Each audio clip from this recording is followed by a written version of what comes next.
No Jumper, coolest podcast in the world. Flakko. Yo, we here, man. We got Destiny in the building. Hey, what's up? It was suggested on the podcast a couple months ago. Your Reddit took notice of it. They clipped it. They said, we got to make this happen. And here we are. Here we are. How you doing? I'm doing okay. You just got off the plane. Basically an hour ago, yeah. How long are you here? Like 20 hours. That's it, just to do this? Just for you guys, yeah. Wow. Y'all feel special. Yeah. That's incredible. Yeah. Hang out, see a friend tonight, go back home tomorrow. Yeah. See a friend? Yeah. You're not going to go in more depth than that? Not publicly, no. I've been through enough drama the past couple months, okay? Okay. Let me ask you this. I could see this going a million different ways. Uh-huh. You are obviously like more aware of what would be interesting to talk about potentially, like what the community would want to hear about. I'm just asking, do you have any particular direction that you think would be interesting for us to go with on this? This is a whole new world to me. I'm just here hanging out. I'm along for the ride, so whatever you want to talk about. How much do you know about this platform? Almost nothing. I thought you were a black dude for like 2 months when they were like, you should go on No Jumper, and I turned on the thing, and I thought you were Adam for a while, and I was like, oh, cool, okay. Listen, man, we lit, man. He's into me, so that actually might be kind of a compliment to him. Not really. Now, I said that he had probably the biggest white, that I've ever seen, but This is not true. Okay. There's a lot of good-sized white hogs out there. Gotcha. I'm like average at best. Well, that's cool. He's trying to gas you up at least. Yeah. That's like a real bro thing to do. We need friends like that. You got friends like that compliment your genitalia? My wife does. She's your wife now? When did that happen? Well, it was after she was my fiance. Yeah. Oh, okay. When did that happen, though? I must, because I've been consuming so much Destiny content. There's so much out there that I just still feel like there's such holes in my knowledge. It was like 8 months ago. Right. Yeah. But we didn't have like a huge wedding or anything yet. It's kind of like she's Swedish, I'm American, so we have to be married so she can live in the country. But we've been together for almost like 4 years now. Now, like post-marriage, I know that before marriage there was kind of like a open arrangement. Post-marriage, is it still open or no? Yeah. Okay. Yeah. Well, I mean, we're going all kinds of out of the way in order, though. I kind of feel like this should be like a completist document of Destiny's life. So I kind of feel like we should start in the beginning. Okay. Sure. Can you tell us a little bit about the early days? Yeah, so 1988, I was born in Omaha, Nebraska. Right. Grew up a little bit, went to school. Parents were pretty distant. I know this part. Oh, yeah. Okay, geez. Kind of raised yourself in a lot of ways. A little bit. I was like an independent kid growing up. I played video games. Parents were working. Right. And I did a lot of internet stuff. The early internet days, the wild internet days. I played, there are these things called MUDs.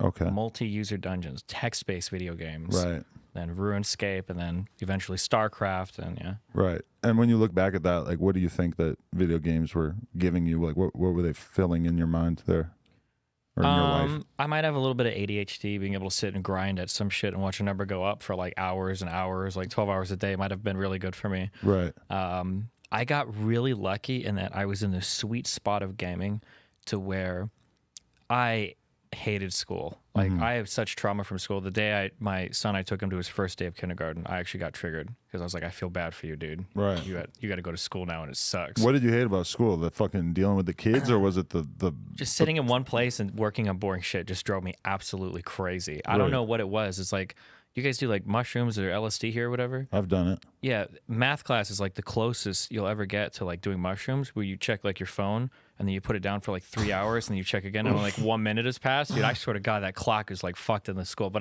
right. But you think it was because you were too smart that all this stuff just seemed stupid to you? I think that's a cope. I was pretty smart, but I think I just didn't like fucking school. I just hated it. I didn't want to do the work. Right. But I got lucky because I was in this sweet spot where video games were just starting to get popular. But all the video games, you had to do a ton of reading because I played RPGs back then. So these old like Final Fantasies, Shining Force, Phantasy Star, like these old games, there was so much reading. So I was such a good reader. I like blew through school even though I was lazy as fuck. So I just got caught. I got lucky that games gave me that like reading ability and everything. And there's like a lot of like math and stuff too, depending on what you're working on. So yeah. Right. Okay. So then what do you do after high school? After high school, So both my parents kind of moved out when I was like 15, 16, 17. So you're kind of on your own? A little bit. I lived with my grandma in it's kind of like a senior citizen assisted living facility. And you lived there? Yeah, for about a year or two. Oh, yeah. Man. But I worked. My school had like a work study program, so you could do like janitorial work to pay off your degree. Because I went to a private high school, so I had to pay for the school. And then after that, I did McDonald's for a bit while I was 18. And then once I graduated high school, I moved out with my girlfriend immediately. And then I started working. Just kept working and moving on like that. What did McDonald's teach you about life? I think every step, probably from like 15 or 16 onwards, just taught me to hate people more and more and more. Like service jobs, I think will do that. Right. Damn, I hated. Oh God, McDonald's, the service job, just getting to see like people in their natural environment treat you like shit because you work like at a fast food restaurant. Is I remember thinking that. I remember working in the grocery store and thinking like, I am willing to risk prison to not do this. Like, I will sell drugs, I will steal, I will do anything to not be in the position of standing here for $5.50 an hour. True. Yeah. I think when I was a kid, it was either $5.15 or $5.25 an hour. Yeah, it was so small. I actually did a lot of reading on because I wanted to grow marijuana at some point, and I read about like the different lights you need, how you like coat the inside of the room to save light. You got to clone plants. But thankfully, I got a job at a casino, so I didn't have to resort to the life of drug dealing. I don't know how that would went. What were you doing at the casino? I had a really bad customer interaction at McDonald's. And I'm really good at dealing with like annoying people. I don't know why. I'm very like chill. I've seen that on many podcasts. Yeah, actually. It's kind of interesting how that's kind of the role you've carved out for yourself. Yeah, but I'm like, I can be chill. Like dudes like screaming. It's like whatever, man. Like, let me get your shit. Blah blah blah. You're good. All right, you're good. And the next person in line was a supervisor that worked at a restaurant in the casino. And she's like, that was really good. You should come apply, and I'll let you get in. And I'm like, cool. So I applied, and I started working at a restaurant in the casino. Yeah. Okay. Have you ever played poker? A lot. Yeah. A lot. A decent amount. Like, well, now I'm scared in person? when I say that. In person and online, yeah. Okay. I bought my first like real streaming computer because I got really lucky. I won a small multi-table on Poker Stars. Really? What year are we talking? 2008, I think, or 2009 or right 2010. Before the ban? Yeah, it was before the ban. This was back when, you could actually play Poker Stars. Because a lot of times when I'm watching you, I've been thinking, because a huge percentage of my brain goes into poker as well, and I've been thinking like, I wonder what this guy's brain would do with some poker theory. Yeah, I don't know. It'd be fun. It'd be fun to play more, maybe. You ever see people use like the solvers and shit, and like the way that they tell you like the exact range of plays that are possible with every possible hand? Like the technology of poker strategy is fucking insane. Yeah, it's probably I can imagine. Even back like 10 years ago, like you had like hand trackers that would track like your variance over like a long period of time, and they track players because back then everybody's name wasn't randomized. You could keep track of like who was doing what, and it'd have like hands and everything else saved. Right. If I plug you with like a poker coach, would you do that on stream? Like, do some kind of like? Actually, I don't know. That sounds really boring for your audience. They'd probably like it actually because there's been a couple of big events going on with poker and the Twitch community. Ludwig and Mr. Beast. That's like the best attention that poker's gotten in a long time. Yeah, maybe. Yeah, they were playing like cash games with like Helmuth, and I think Dwan was in the last one that I saw too. So right, Helmuth pretty much like getting outplayed by Mr. Beast. Yeah, it was pretty funny. He has his moments, but I mean, Phil is Phil, right? Phil is Phil. Buying in for like 20 big blinds in these like fucking games with people who have no idea what they're doing. Yeah. It's like a perfect environment for him to go crazy. So, that's what everybody's looking for, yeah. Or for the people that remember him. But even like I'm willing to say this even though I know the guy, like what's her name? Alexandra Boats? Yeah, Boatez, yeah.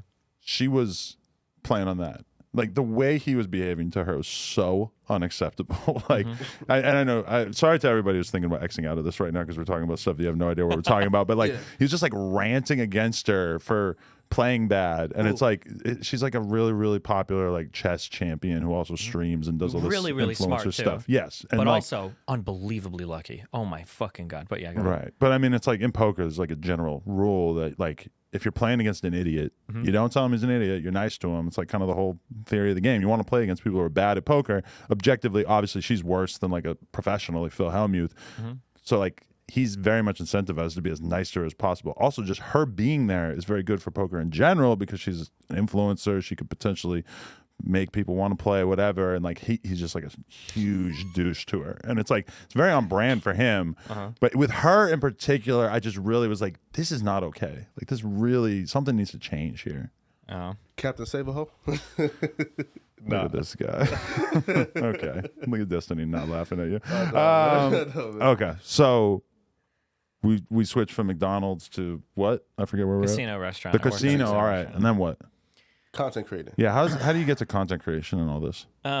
Big ups, big downs. I wanted to go to school for music because that was like my passion. I really like music, and I was doing saxophone in college. but my casino job was a lot. I was probably working like 60 hours a week. And I was working graveyard shift, so I'm coming in at 10. I'm going out at 6, 6:30, 7, 7:30, 8, depending on when the lazy morning shift people are ready to go. And the issue was that, like, I don't know if it's all music degrees, but the music degree at my school, to maintain full-time enrollment, was just so brutal. Like 12 credit hours had me in class like 20, 30 hours a week. So I'm getting like anywhere from 2 to 6 hours of sleep a day, like broken up into different pieces. And then eventually I start I think I make it to like 3 years, and I'm like failing random classes and stuff because I'm just like sleeping through tests and shit. And what was the plan? What were you going to do with this degree? Realistically, I'm not sure, because like I'm not an idiot. Like I don't know if I'm gonna be like, fucking Kenny G or some shit. Yeah. So at some point I have to make a choice, like between casino job and school, and I'm like, well, the casino job, I'm really good at this. I'm excellent at this job. I'm really good at customer service. And I'll put school on the back burner and just focus on the casino stuff for a while. So I end up quitting school. I do the casino thing.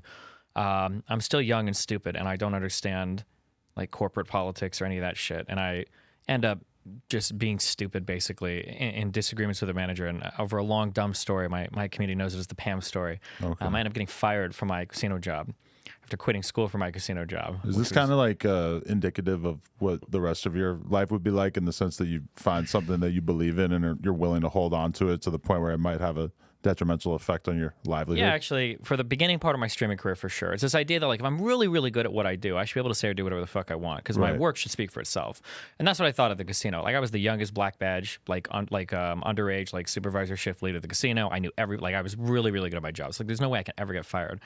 But I run into disagreements with the manager over staffing on my shifts sometimes, because I have no employees, and I'm getting like VP of food and beverages emailing me saying, and then emailing Pam saying like, hey, just so you know, the restaurant was a mess. And I'm like, oh, okay, well, she doesn't give me enough employees, and I'm like CCing her on the email, so she's getting like really asked. But I'm not thinking, in my head, I'm just thinking like, oh, well, I'm just letting everybody know what's going on. Right. But she's getting like ultra pissed off in the background, and right.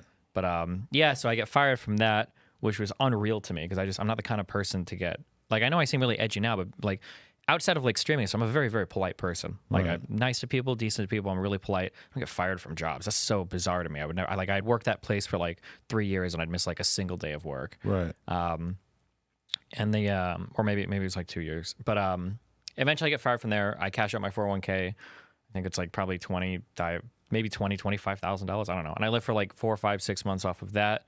And then I got a friend that suggested, like, hey, there's like these guys that do streaming. I think some Korean kids or whatever do like this streaming thing. And back then it wasn't a big thing. The technology was like really difficult. And what year are we talking? This would have been 2010, okay, I think. And so I start cobbling together technology, trying to figure out how to stream. And then but your video game obsession never died over the years? Not really, but I couldn't play. No, not really. No, I've always been into games. Yeah. Right, but during that time period, there's probably been times where it was like not very realistic for you to play games. To play much. a ton, yeah, because I have to work. I have to pay for my shit. Yeah. While I'm working on my while I'm living off my 401k, I start getting into streaming a little bit, but eventually I have to work again because I'm running out of money and have like a house and shit. And I start doing carpet cleaning, which was the worst thing in the world. Really? Yeah, and I do that for about a year. While I try to do I try to stream a little bit like between jobs. I think if you look, there's really old YouTube clips of me where I'm like, hey, this is Steve with Guaranteed Clean. Can I push your carpet cleaning job back 2 hours? And I like hang out. I'm like, all right, guy, let's go. We got another few Wait, hours but you to couldn't stream on YouTube. No, that didn't even exist back then. You were streaming on what? Some weird ass site? Initially, it was a site called livestream.com. Right. Then there was a site called Ustream. And it was always you playing games with your face in the corner? Yeah, basically. I don't know if my face was in the early ones. I don't think they were like webcam and stuff. Yeah, that probably took a while. And then eventually I settled on Justin TV for a while because they gave you it was like the most bandwidth. It was like 500 kilobits per second. It was like, oh my God, so much data. And you said you were conservative throughout all these years, or how would you describe yourself politically? Yeah, I'd say libertarian conservative, yeah. Big Ron Paul fan in 2008. I don't know if you remember that shit. I heard you talking about that. Okay. And so then at what point does you were just talking about whatever for all these years? Like, what were you talking about for the most part? And how did you kind of develop your style through streaming? I would say that probably my biggest gift through high school was I was just really funny. I had a pretty diverse group of people that I could chat with because I was always making jokes and stuff. And playing games with people was really funny. We'd have Tekken or Mario Kart or Smash Brothers set up in the hallway at school and shit, and we'd be screaming and going wild. It was just a really funny time. And that's where the suggestion of stream came from, because I think Kyle was like, yeah, you're kind of funny when you play games and shit. You should do that online. I was like, yeah.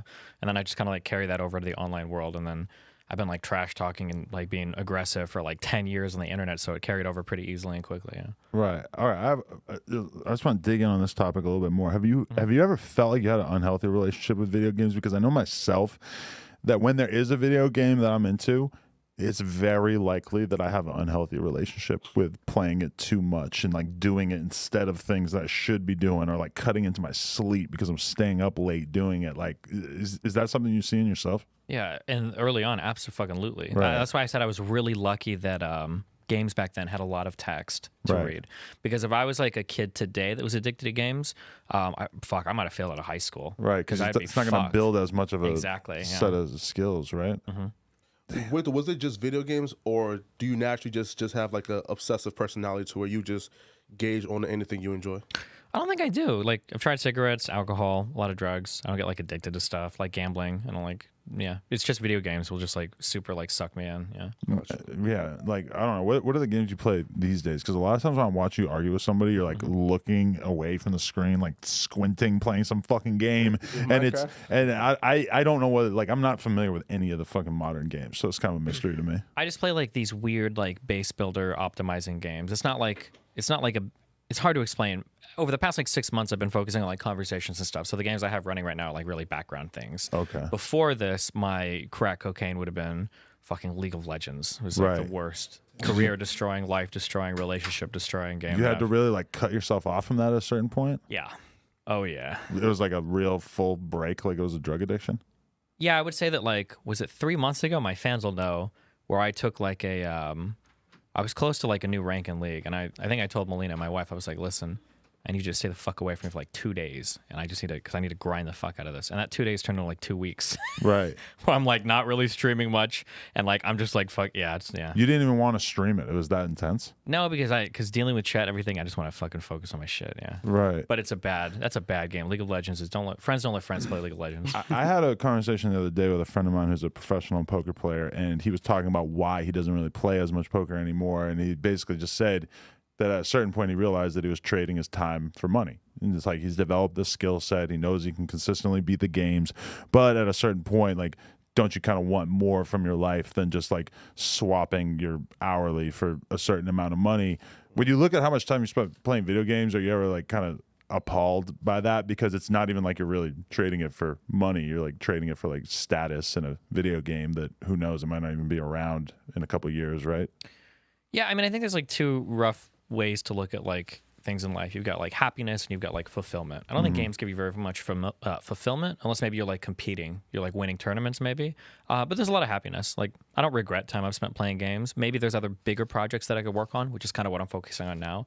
But I don't look back at games and it's like, fuck, I shouldn't have played this game so much. Like, I had a lot of fun memories and shit playing video games and stuff. Right. But I mean, I also just like, when we first opened the store downtown, and realistically this is like right when I first had No Jumper set up, I noticed that myself, I like just watched every single episode of Entourage, and when I look back on that, I was like, you were fucking scared of actually putting the time and investment into this thing that you kind of knew at that time that it was going to be huge for you. Like, I think I was like scared of, you know, my potential, basically, that I knew that I was like on the verge of something. And so I found this thing that was a huge time sink for me to just sort of put a ton of effort into. And like, I don't know, sometimes when I look at video games, I see that they're kind of like that, where it's like I could have got somewhere faster in life if I maybe hadn't felt the need to be burying my head into this shit. Yeah, maybe it's possible. I'm in a really lucky spot that my video game addiction works a little differently because I monetize it, you know? So, yeah. It's a bit different, but yeah. I understand what you mean there for sure, though. Yeah, definitely. Now, like where you're at right now, I see you more so transitioning, I guess, out of the video game realm, or you trying to, I guess, like get into like the IRL debates, you know, kind of get into more so like the political commentator. Well, you kind of started it, right? Or would you say you started it? Or I would absolutely say I started it. Some other people would say He's asking if you're going to get into it, Flakko. Which one? Oh. Well, again, like me personally, like I'll probably credit Milo for that, but like... Milo who? He's a huge Milo Yiannopoulos fan. But yeah, wait, let me be clear. I'm sorry. On Twitch, Milo... I started. There are other people that political debate yeah, way before me. Of course, yeah. Right. Yeah. No, right, but like, I'm talking about kind of like getting outside of like the streaming video games and kind of like transition into more so like a political, you know, pundit. I started that around 2016 when the Trump stuff came up, because I'd always talked about things that were interesting, science topics, you know, philosophy stuff, politics, while I'm playing StarCraft. But it was around the 2016 time when Trump started to get big. I started to notice, man, the realities of these different types of people are diverging a lot, and I want to be like involved in these conversations. So I started to get more involved around 2016, and then that's kind of, well, now that's definitely more what I'm known for than the video game stuff before that. Right. I mean, yeah, because it's kind of weird. Like, I was so impressed when I first saw you like going on Fresh and Fit, and I like already knew of you, and I'm like, what the fuck is this conversation going to be like? I was like shocked. Yeah. And because even for me, it's like sometimes when I'm around those guys and they're like praising Donald Trump and they're like saying all this anti-vaccine shit, clearly like I have a bunch of like left-leaning positions that don't really align with them, but like I just love the fact that you like went on a show, completely ignored the things that you disagree with them on, or you know, maybe found places to challenge them, but you like have consciously chose to go into these places to give their audience a view of, oh, maybe this is a liberal that I fuck with, maybe this is a Democrat that I could see some common ground with. Yeah. Yeah, that's kind of been my goal over the past like year or two, year especially. From 2016 to like 2019, basically my goal was like, everybody on the right was just like hardcore fact warrior rationality, and like people on the left were crying and dyeing their hair and being fat. Right. And I thought like, oh well, you know, I have a really toxic internet background, like I can debate really hardcore from a left-leaning perspective, and that's what I did for like probably 2 or 3 or 4 years. Like people knew me as like left-wing Ben Shapiro or whatever is what people would call me. So What do you think is keeping you from becoming like truly viewed as that? The left wing Ben Shapiro, that's a big set of shoes to fill. no, fuck Shapiro. I don't like How that do you guy. get there though? I know. I think he's a retard too, but Well, Wait, hold oh on. Lord, here we go. Wait, hold up. How is Shapiro a retard? I have a big problem when people don't challenge themselves with other people. I don't like that. And when you get really well known for bullying the fuck out of college kids, it makes me wonder sometimes. So like Crowder, but Crowder doesn't hold himself up as a big intellectual. Ben Shapiro does. I think Shapiro should be out there having more challenging conversations instead of just talking to a computer screen. Well, when I seen Ben Shapiro like coming up, and he definitely did his like rounds, right? You know, he debated, coming up. But then once you reach the status he is right now, who can he really go ahead and debate? Anybody. See, this is the thing. People will use debates as these like ways to elevate their platform, but they don't view it as like a genuine way to make your views commensurate with somebody else's. Like, and I think that's what debate forces you to do. Like, you think some things, I think some things. Let's like get in the same area and actually like make some kind of like forward progress on making our views compatible with each other. But you have many different debating styles, because I've seen you do debates where you clearly disagreed with the person on just about everything, and you go into it basically like just trying to be as, you know, approachable and cool as a cucumber as you could be. But then I've also seen ones, I was just watching you do the one with this dude Eric Stryker, who was like a huge know-it-all, basically like a Nazi, and it was just like you weren't holding back at all. Like you were literally pretty much saying everything that was coming across your mind in terms of like letting him know that his arguments were dog shit and whatnot. Yeah, so Stryker was, I think, a few years ago. Yeah. He also got really unlucky, and that the first topic he decided to debate me on was like music, and I'm like, oh my god! For the first, he's like, jazz isn't even real, and I'm like, I'm a saxophone player, and I did like composition as my background. This is what you want to start He said with. jazz is a bastardization of a waltz. waltz, Yeah. which I am not prepared to refute that, even though it sounded kind of goofy to me. But then, like because I had no idea you had this musical background, and the fact that you were able to just torch him, I was like, how is this even fucking real, dude? Yeah, it was a really lucky moment for me, because how the fuck is music ever going to be involved in political debate? Right, but compare those two debating styles and what situation might call for that. You know? Yeah, so like in the first, like I said, like my first like 3 years was the way that I would peel people off or get people kind of out of these like really far right areas was they'd see me and they'd be like, oh wow, like I thought that all the liberal guys were like crybabies, and you know he came and he made my dude look stupid, and you know I'm gravitating towards that kind of like strength or whatever. Like I like that debating style. But I think over the past like 2-ish years, especially over the past 1 year, I think something I've noticed that's more effective is I've gotten away from kind of like the really combative style, unless somebody really calls for it. I've gotten away from the combative style, and now my goal is to like be really empathetic. So I want to understand you, and then I want you to feel like I understand you. And then once I'm kind of like in your comfortable bubble where we feel like we're like vibing hard, then I could kind of like question some of the things you're saying to like kind of change your viewpoint a little bit, or with the way you put it before, like I want other audience to be like, oh, I can fuck with this dude, Right. like he's kind of a faggot, but like he's like he's an okay faggot. It's like how people describe me sometimes depending on where they see me. So yeah, that's generally my goal. I don't want to come there and be like, fuck, he's here to debate me on every single topic. Right. I just want to show up and they're like, okay, like I don't know if I agree with what he's saying, but like at least he's honest, and I kind of, I fuck with that. That's Right. cool. Well, That's and, kinda and you cool. do have some positions, like when you say something like faggot, or I think I already said retard on this Mm-hmm. podcast or whatever. Like, at what point did you decide to kind of stray away from the rules that, in particular on the left, kind of govern what is considered acceptable speech? I've always been kind of a renegade on that. I've been a big context person. There's a lot of stuff that I've kind of cut out or try to be aware of because I think when you have a large audience, I think you have to be careful.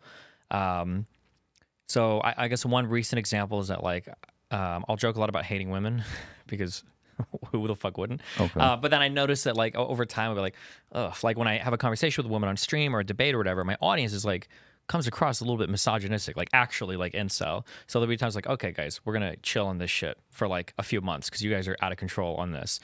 So I try to be really aware of like where my audience is going. If you engage in like a certain type of humor, like if you use racist humor for a long time, your audience will kind of turn a little bit racist, or like the tone gets a little bit different. So yeah, I always try to be aware of that. I'm never gonna be the kind of guy who's gonna be like, don't ever say this word or don't ever say that word or blah blah blah, because I think everything has its place or its moment or its time. But I'm not one of the like comedian type guys or these people out here that are like, oh, well, I should be able to say anything and my audience are all smart and I shouldn't have to change my speech for idiots and blah, blah, blah, blah, blah. And I was like, bro, I get paid a lot of money to be an influencer. Obviously, I'm influencing what people are thinking. Like, so yeah. Right. But like, okay, with the faggot thing in particular, it's like that's one that the argument would basically be that this is a word that, dehumanizes gay people and it's been used to dehumanize them for all these years. It's basically in league with the N-word or something like that. Like what is your opinion that makes you feel like it's a good thing to use? Well, to be clear, I'm saying other people call me a faggot. Oh, but okay. I'm bisexual, so I can say that. It's okay for me. So I hear. Yeah, but I don't use that as an insult. It's Okay. too much. It's way too far. Right. Even if you agree with it on an intellectual level, it sounds so extreme in this day and age when you Yeah, hear to somebody hear it now. saying faggot out of anger. Ooh, that's a spicy one. Shit. There was I don't want to drop names, so I don't want to blow anybody up. There was a really big law streamer guy who got into a debate with somebody else over some of this kiwi farm stuff that's blown up. Okay. And he started to get real mad. Yeah, and he dropped it on a street. And I was like, whoa, shit. Damn. Yeah, it's crazy how quickly language has changed, though. Yeah, because I grew up in Boston in the 80s and 90s where like gay, homo, queer, etc. These are all like completely normal parts of like almost everyone I knew's vocabulary. Yeah, that's not Boston. That's the entire. That was the entire world. That's white people countrywide. Yeah.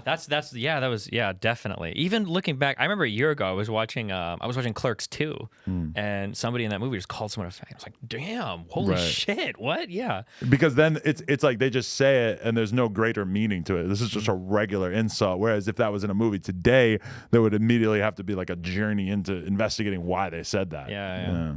But yeah. I mean, I think for the most part, like people complain about the cancel culture and the language and stuff. I like that we've gotten a lot more inclusive today. I think people on the left get a little bit crazy when it comes to the language policing shit. People go way too overboard sometimes. But I think for the most part, we've made like good movements, I think. Why is retard okay? Because I feel it in my soul that it's okay. So, but I'm not sure how to intellectualize it. I'm going to intellectualize it for you, but it might be a cope, okay? I'm well aware, yeah. You call somebody like a racial slur. Well, it's kind of shitty because like the joke is literally like you're bad because you're black or you're Hispanic or you're Asian. Right. And if you call somebody, like a homophobic slur, well, you're bad because you're gay. Well, if you call somebody retarded, it's pretty bad to be retarded. It really is. There's no escape from that. It's a pretty bad thing. Right. Now, the counter argument would be, well, there's a lot of people with mental disabilities that when you call somebody retarded, it can make them feel like you're calling them like bad or whatever. But I would say that retarded, whether we should or shouldn't say it, it stands in a separate category because it is actually like a bad thing. Right. Could we demonize calling somebody an idiot? Or like you're stupid? Well, it depends on how far you want to go. There are some people that that would say yes to that. Right, because I've seen that, and it just seems like insane. Oh, dude, I seen like the best woke fucking debate on Twitter the other day where somebody said that it's ableist to not like kids because kids are basically like not fully functioning adults. Yeah, I saw this. Yeah, it's a form of ableism. And then somebody's responded basically saying like, kids kind of like violate a lot of the terms of their disability by being loud and invasive and all these other things, I guess. And like, so therefore children themselves are really the ableist. Yeah, it's a wild world. Yeah, that's dumb. I'm sure you've seen far more than we have. Yeah. Yeah, there's a lot out there. Yeah. But was there like okay, so you're doing politics on stream, and was there a moment where, like, because for a while you're like in the good graces of like the cool kids on leftist streaming internet culture, right?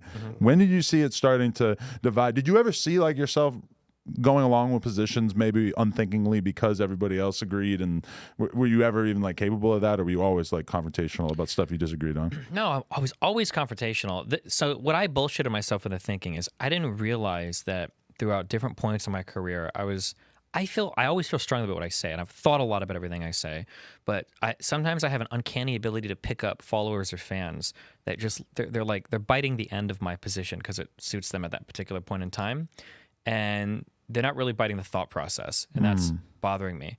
I used to be kind of more right-leaning / libertarian, and I remember one of my huge turning points was I'd always fight like in these Gamergate days against these like the SJWs or whatever, and I remember I'd fight against things like representation. I think there should be more black people and women in video games, and I'd be like, well, I'm white, I don't care if there's like a black person or a woman. If you're a woman or if you're Asian, why do you care what the character looks like? Like, is that really a big deal? Right. And I felt strong, and I truly do believe that. I have like really diverse groups of friends. I've been to a lot of different countries. I'm the only white dude, and I don't care. It doesn't bother me. It genuinely doesn't bother me.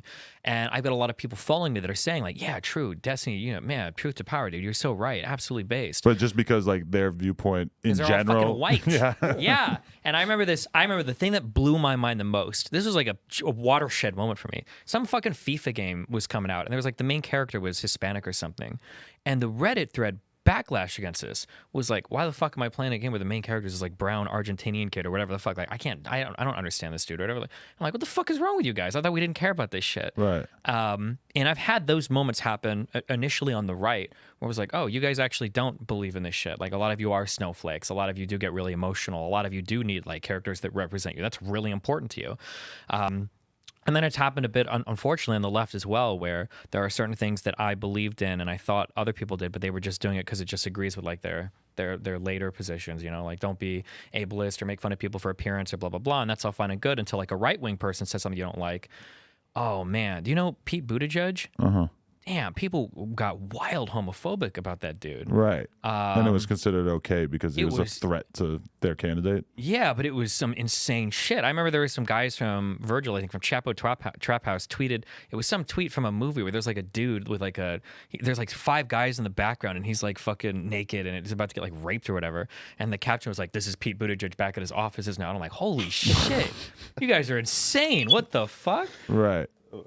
Yeah, or even I remember there was like this gay Republican candidate. I don't remember where at, but there's some like even Hassan retweeted this guy who was like, "Man, this candidate sure is a smarmy, annoying fag." Right. I'm like, gee, what the fuck is wrong with you guys? Like, Jesus, yeah. So that's allowed when it comes to people that people disagree with.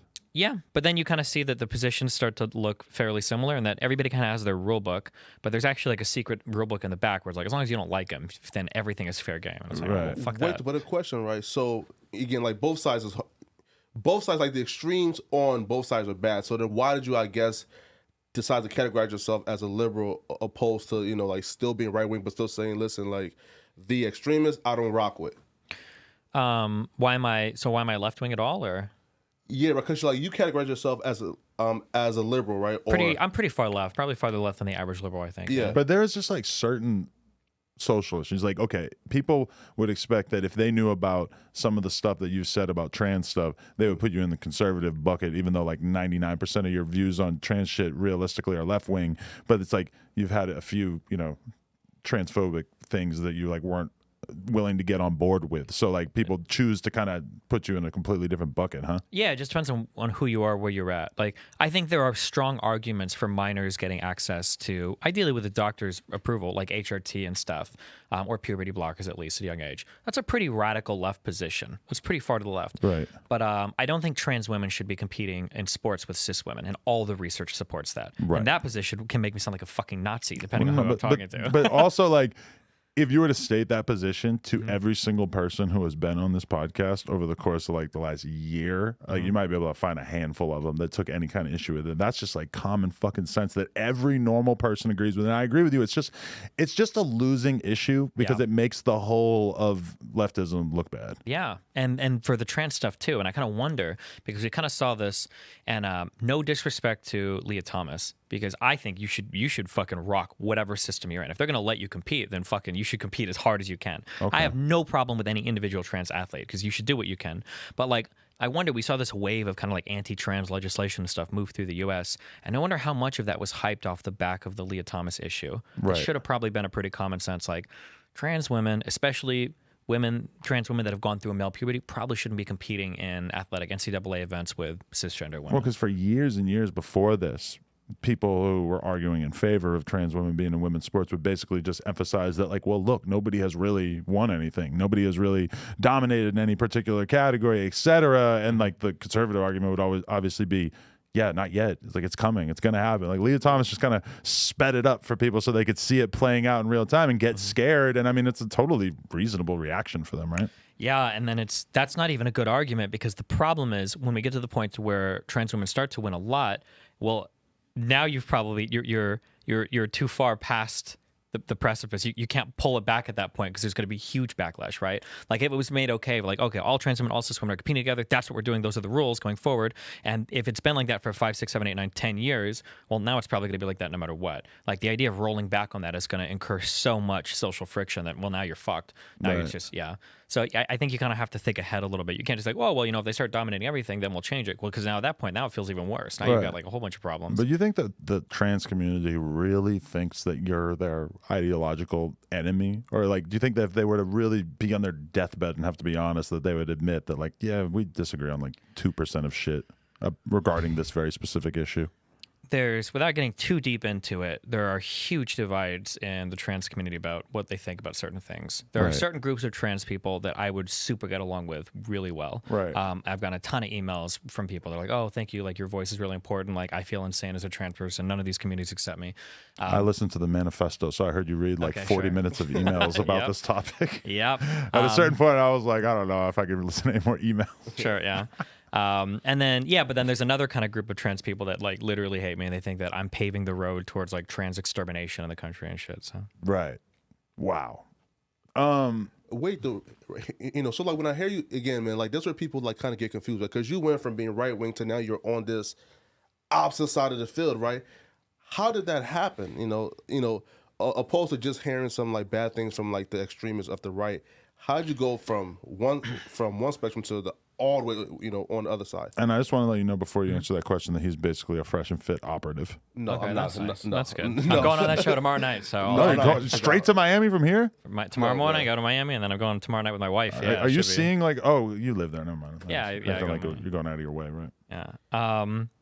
Honest to God, there were a couple moments where if you are working class poor, and I don't mean people listening to this that are middle class. Okay, fuck the middle class. Okay, I don't mean people that are like, it's really hard to afford my third car, or we can only go to Disney World twice this year. I mean, if you're like the kind of person that has to do like live paycheck to paycheck, and like a flat tire fucks your like half year up, like these kinds of people.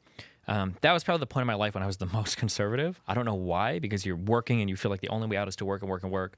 And I think after getting into streaming, after having a kid, after seeing all the things I can do for my kid with money, and then seeing as I get more and more money, like how the massive imbalance of opportunity and everything available to me between now and then, it made me look at life so much differently.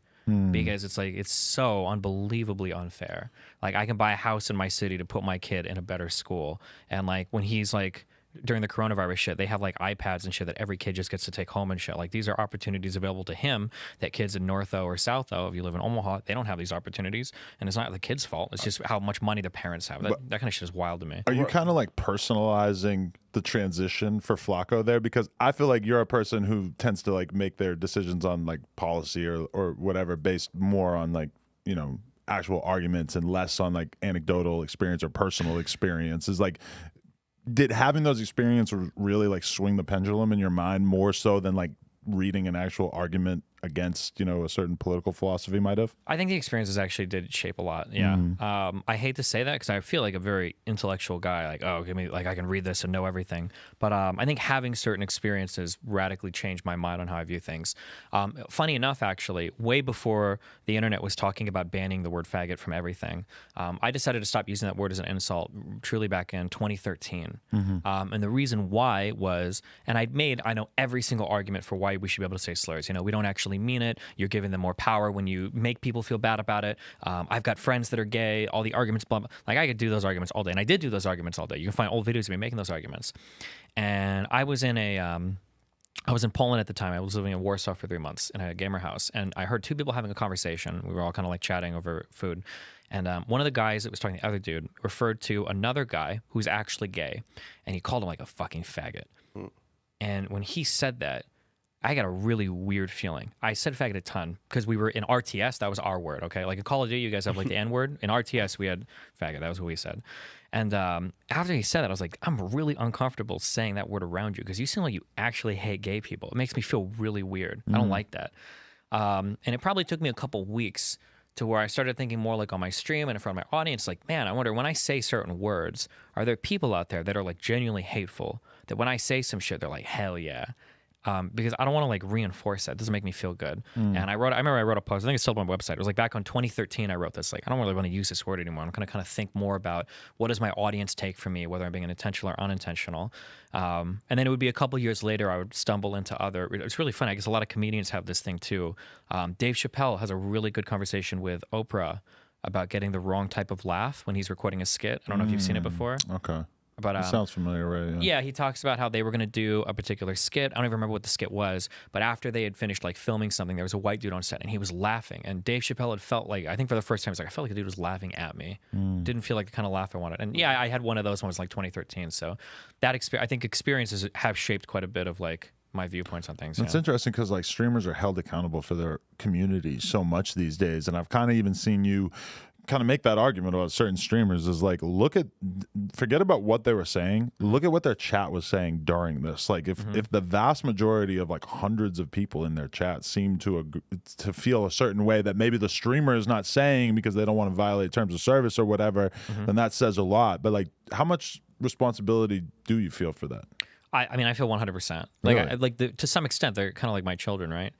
They're spending a lot of time watching me. If they're all joking about things in a certain way, it's because they're picking up something that I'm putting down, even if I'm not aware of it. So it's just things I try to be aware of. Yeah. So you like instruct your moderators that even if there's like a very, niche, weird inside racist joke, that these are all things that you basically want to eliminate from your chat? Kind of. I call it like soft moderation. I don't try to like ban hardcore for it unless somebody's being really fucked up. But it's more, I'll just have like conversations occasionally where I'll be like, all right, guys, we need to like chill on this. Because I think we all have roughly, at this point, me and my community have the same values. So it's more just like a gentle reminder where it's like, I don't know if every time a girl comes on, you guys start making boob jokes. It's probably not like the best idea. Right. Also makes women never want to fucking join this community when you do shit like this. Yeah. And then it also gives a lot of cover for people to make comments that are like a little bit too beyond the pale. Right. Now you've got some guy saying like, oh yeah, the only reason she's here is because of this, she's a fucking woman or whatever. But on its own, that comment looks bad. But if it's in a sea of like big booba, I don't know. It's harder to see stuff like that. So yeah, I try to be like a guiding force without being like ban. Right. Unless definitely. they're making fun of me for playing League, then I ban them all. But Let me ask you this: Did Andrew Tate deserve to get banned? This coordinated effort against him, all the social media platforms banning him at the same time, basically. The word deserve. What do you mean by that? Right. In terms of did he break the TOS and everything? I don't know if he did. If you were the president of Twitch, do you think that was a reasonable decision for them to make? No, I don't. I hate a lot of what Andrew Tate says and stand for. I mean, I go on Fresh and Fit and I argue with or Sneeko even. I argue with these like kind of like fresh and fit ideas, the specters of Andrew Tate ideas, I should say. He is still with us, even if he's gone. Yeah. Yeah. But like I think it says something about your ideology of like the only way to maintain it is to like relentlessly ban and destroy like every other opposing voice. Right. Like if these guys are growing massively in popularity, there's got to be a reason for it. Right. Like there are people that are really hungry for the type of stuff that Tate is saying. So if you don't have an alternative, you can't just ban it and say fuck all of you guys. Like you find a way to do something about that. It's scary because we all know it's going to be effective. We all know that we're going to hear so much less because it worked with the fucking president. We barely fucking hear about Trump these days, And he's got his own social network, and you still don't really hear about him the way that you used to. Now that he doesn't have access to these things, and I don't know, that one is scary to me. Like you just kind of seen this shit slowly go down. I mean, like yours was like almost this bizarre aberration when I saw you get banned from Twitch and Twitter because I'm like, I could not have imagined that in a million years. But then I don't know, just seeing it happen to more and more people, like fucking Sneeko just got his Twitter deleted.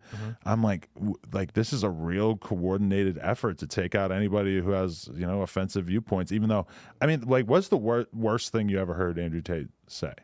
Now, the Like, worst girls are dumb. Like, I don't really Yeah. know if that necessitates like a ban from all of social media. Nah, man. Me personally, like, I never heard, again, like, I've heard probably Andrew Tate, I guess, lose debates, right? Like, you know, when like he puts out these like blanket statements, like, you know, women are worse drivers Worst than men. drivers, I saw That that. is a good point. I've seen him basically Yeah. get his ass handed to him in debates over and over, which makes him seem a lot less scary to me. Yo, which is why I don't understand then, right? Because obviously there's a particular side who is afraid of countering ideas. Right. And that side, more times than not, is the left, where they are just outright scared to counter ideas, and that's why they're all for banning, because they don't want to have to debate, you know? Right. Yeah, I'll be careful. I won't say it's the left. I'll say it's whoever in that particular point in time has like their thumb or fingers on like the levers of power. Like conservatives were real scared about like gay people and shit in like the 80s and 90s and early 2000s. Like they didn't want them fucking anywhere too. There was a lot of like LGBT, like get them the fuck off all the platforms and shit. But now that the left is in charge, yeah, it's very much like banning everybody from everything. They don't want to hear opposing points of views. But there's two things can be true at the same time, because you agree that Twitter had the right to ban you from their service, even if you think that they made the wrong decision. yeah, of right? course. Everybody has the right. Yeah, it's private platforms technically, yeah. Right. And I mean, I guess that's the whole question. Like, is it? But when it becomes coordinated, it becomes so much scarier in the eyes of the average person who's watching this take place, right? Like, if it was just Twitter doing it, I guess, and if it related back to a specific thing that he said on Twitter, I think everybody would have been able to kind of accept that. The argument isn't whether or not Twitter has the right? What's the argument, I guess, for people like us is they, you know, like they have the protection, cool, but once they do it, it's the reaction, meaning one side is celebrating this while the other side is saying this shit is not cool. And the side who is celebrating this should be, yo, listen, like we don't agree with people, but we need to come together and burn that shit down. Meaning, like, if any company is against the freedom of speech, burn that shit down. I mean, we all feel completely helpless when somebody that we like gets banned from a certain platform, right? It's like we've all had this experience over and over where somebody that you like following is just gone from a platform. Well, like, it's past Andrew Tate, right? So, again, I don't even think the Andrew Tate ban is effective because, one, there's going to be a new Andrew Tate in 12 months, right? So there's nothing they can do to even like counter that, right? And then there's Rumble now where he's out here doing, 100, right, K, like, I'm live streaming. But those platforms are so niche in comparison to the mainstream social networks. And a lot of people might say that Andrew Tate is kind of like a reaction to Trump getting banned. That, like, people needed somebody else with this energy. Or you could even say it's a total... Okay, is Andrew Tate like Kevin Samuels in whiteface? Like, was that a big part of his appeal? Is that he was putting forth the same fucking platform in a lot of ways, but he was doing it as a white guy? Nah, so I feel like... And a kickboxer. No, I feel like if Kevin Samuels would have like stuck to his like original thing, which was male empowerment, then Andrew Tate would have probably been the like the white face Kevin Samuels, even though he's black. But Andrew Tate definitely went a lot more overboard in a lot of ways. Yeah, like Kevin But Samuels. did he say anything that was? You bring up a good question. Like, what did he say that was like so fucked up? I don't know. And whenever you ask that question, people say, like, he was arrested for trafficking humans or whatever. Yeah, but he it's wasn't like, convicted on anything. what the fuck does that? That's not what we're talking about. And you don't like- get banned from Twitter for having like a prior conviction, and he didn't even get convicted of anything. And there was a video of him beating a girl, which I too found kind of baffling. Like, I don't know exactly what the idea was of that. I mean, you don't get banned off social media for being an abuser, right?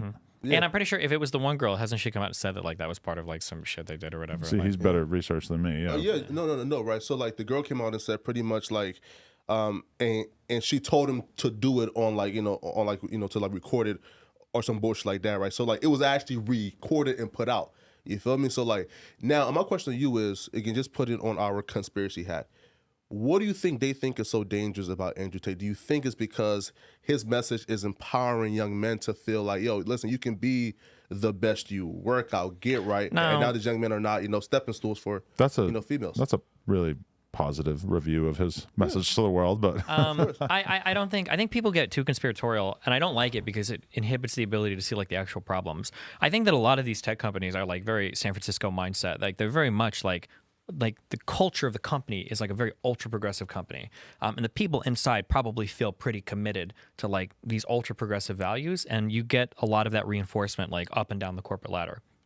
And I think that's all you really need to explain like the actions of the people in the company and why people are getting banned. Like when I don't think the Andrew Tate thing is somebody thinking like, okay, we're gonna disempower white men in the United States. Like this is gonna be the best way to I don't think it's that. They probably assume like this guy's like a raging misogynistic anti-woman, and we got to get rid of this guy because he's corrupting the youth. Like they genuinely probably believe that is my guess, just based on personal involvement with them, things I hear about like different cultures inside different tech companies like Twitch and whatnot.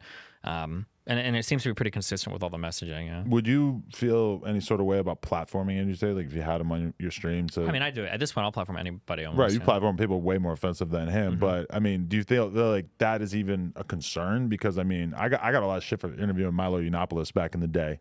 And in retrospect, I kind of understand why. Because, A, I wasn't smart enough to, like, really understand what he was doing, really, in, like, a lot of ways. And, you know, people ended up viewing a lot of what he was doing differently down the road. But now, in 2022, I'm kind of like, I feel like there's a certain responsibility on you if you're going to have somebody who disagrees with you a lot on your show. Like, I mean, I think you have that responsibility to be able to defend your positions well. Ack got some shit, DJ Academics, because he had Candace Owens on. Oh, damn. Even for like Milo, I feel like like Milo, and he got canceled for just simply being gay, like to me, because again, man, like he was supporting, he was normalizing and basically like endorsing like grown men fucking young boys, hear it right? like that, though. And I agree, though. I hear it differently too, I hear it but like they that. did a very good job of presenting that case at that time. So let's not like gloss over. No, they what, didn't even do a good job. Milo just fucked himself. Yeah, bro. If you want to deal with a topic like that, Right. You got to know you're gonna get fucked up if you treat it. Because what he's like, oh well, Pastor Michael's taught me how to give really good head. It's like, bro, come on, dog. You can't follow that up with like, well, yeah, young boys need older men to guide them. It's like, bro, what are you doing? Like, yeah, he just got way too high off his own shit and thought he could literally say anything. That dude had a book deal, international tours. He thought he was untouchable. What was crazy about that is that I asked him damn near the same question when I had him on the podcast, because he had just been on Joe Rogan, and I had heard him basically say that, and Joe kind of let it skate, and he didn't really like dig in too much. I asked him about it as well. I could feel it that like he realized this is sort of a untenable position that might get him in trouble in the long run. But then he actually got canceled for like an amazing atheist podcast, I believe. Yeah, right. Now a question is, when is deplatforming okay then? Like what's the line? Again, like for me personally, I'm somebody where I support the right of any racist to come online and speak on why they hate this group and why this group ain't shit. I support, again, right, because I'm an absolutist, right? Meaning like it's free speech, talk your shit, or nothing at all. So I support it, but... Do you really believe that? Yeah, of I course. feel like we could easily come up with some situations that would convince you otherwise. No, right. So look, like here's my theory is, as long as that speech do not violate somebody's natural rights, meaning like somebody has the right to life, liberty, and like pursuit of happiness, right? So as long as that speech do not call for somebody to be killed, call for somebody to be It's not violated. illegal. No child porn, no like direct calls to you violence feel or me? For whatever. sure. Right? That's the easy stuff that you got to keep off your platform. But I mean, if you're Twitter, and he could probably do a better job summarizing this than me, it's like if you're Twitter, like who's demanding that you have like a rich community of Nazis on your platform? Like, isn't that well within their rights to at some point and say, no, we don't want that on here? Here, right? So like, it's in their right, but they have a responsibility. Meaning, again, Twitter is only able but to operate because we tolerate it. Meaning, like, and if the consumers say, listen, like we're not fucking with it, they are out of here. So I feel like we should say, listen, like we support the right of any Antifa, of any Nazis, right? Again, they have the right to have a space to speak whatever they want to speak without violating somebody else's rights, right? And the minute, Facebook and Twitter, the absolute minute that, that they go against free speech or go against just like, I feel like Twitter, like just like deplatforms just anybody once they get like backlash, or once that person don't really fit like their mode. I feel like it's up to us to really, again, boycott, ban, shut that shit down, burn that shit down the minute they go against, but the values. Thoughts? So there's a lot of different things going on here. So first we'll talk about like social media platforms real quick. I don't think the argument that they're private companies, I don't think that works anymore. I do think these represent the new public square, which kind of calls a different type of scrutiny onto them. But something formal will have to happen in order for them to actually be treated like that, of right? course. I understand, because right now they're functioning as they should. The Section 230 arguments are bullshit. They're totally within their right to ban certain types of people from their platform if they want to. But it's really fucking weird that a billionaire who's the president of the United States, has like disappeared from my eye because like a couple of tech companies are like, we're not going to host a shit anymore. Right. That's bizarre to me. That's scary to me. Did it feel justified during January 6th at that time? Because I remember at that time, it kind of felt like there was a real alleviation of tension in the country. It felt like a practical decision at that time, to be honest. Maybe, yeah, it's hard to say. Because Trump went really far. Yeah. Yeah, for sure. And we now know even more about how far he was going. Yeah. But like when you get to people like Andrew Tate, like when you're starting to deplatform at that level across, and it's like a coordinated thing, it feels like my big issue that I've been focusing on, especially over the past year, is it feels like there's like two different kinds of like worlds. There's like matter and antimatter that like can never touch in the United States. Where you have like these conservative worlds and you've got like these liberal worlds, and sometimes we even like live next to these people, but we inhabit different places on the internet. We go to different restaurants, have different activities, and we never actually truly cross. And that rigid ideological reinforcement, that ideological orthodoxy that exists online, I think is furthering that divide. Like, I think that it's funny because some people always point out that in the United States, one of the biggest fears is that we're becoming more and more divided than we ever have. But I don't actually think that's the problem. I think the problem is that we have two different groups of people that are becoming more and more unified. Like, it's not that we're all so different. It's that there's two groups now that are getting more and more the same and are moving like really far in different directions. Right. Because in a lot of like left-leaning, ultra-progressive areas, that ultra-progressive opinion is not challenged. And you can't even challenge it. It's like unbelievable to even think You're about an challenging example it. of that. Like if I'm getting banned for transphobia, Exactly. like, yeah, what the fuck is going on? What are we doing? Yeah. And because, okay, I've had this conversation. I want to know your opinion on it. I've had this conversation of like, look at the Republicans versus look at the Democrats. So the Republicans are so fucking welcoming, and they'll like allow even people as far as like actual white supremacists. They won't disavow them from their party. They'll like happily have QAnon people be a part of their party. Whereas on the left, it's like, you say anything, like they should be happy to have Destiny as somebody. They should be courting you to fucking promote their candidates or whatever. They should be courting a Joe Rogan, who to me is somebody who was clearly like driven from the left, who identified as a Democrat for all these years, and he was kind of pushed away from the party, which it's kind of an understandable decision because he was basically shit on by like some of the most powerful party people in the party. I mean, like, is that just like is that the nature of leftism, or is that something that you think could eventually change in order for it to have a wider appeal? Again, I think both sides do it. There's a concept called like the bigotry of small differences, where I kind of feel it personally. That's why all these gangbangers kill each other. Maybe, yeah. It's because they live next to each other and they have like a different couple letters tattooed on them, Sure, yeah. Like if I'm fighting with a conservative, like their audience can call me anything they want, and it's not gonna hurt me. Like, oh, like you're a cuck, you're a fag, you're a socialist, like whatever, dude. I don't care. Right. But if I'm arguing with a leftist and people are saying like you're racist, you're transphobic, you're homophobic, like no, I'm not. The fuck? It's not even remotely true. Like those insults piss me off way the fuck more because they're so wrong. Right. Like these people are using insults, and the insults are more or less just like they're all stand-ins for I really disagree with you and I don't like you because of that. And it's like, okay. And on the left, it's kind of the same, but we shouldn't disagree. Like we line up a ton. So yeah, I think there's a concept that like the closer you are to somebody, like there are small differences that will make you hate each other a lot. And it does happen on the right. There are a lot of different like factions, like the Daily Wire faction.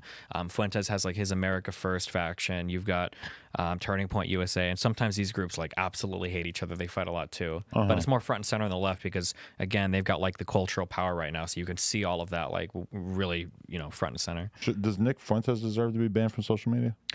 I think there's a second thing that you brought up. I think that as long as you can platform somebody responsibly, I think anybody should be allowed mostly anywhere without like threats or like calls to violence or anything. Right. But what was his original sin that got him the boot? Because I'm only familiar with him from watching you talk to him in recent weeks.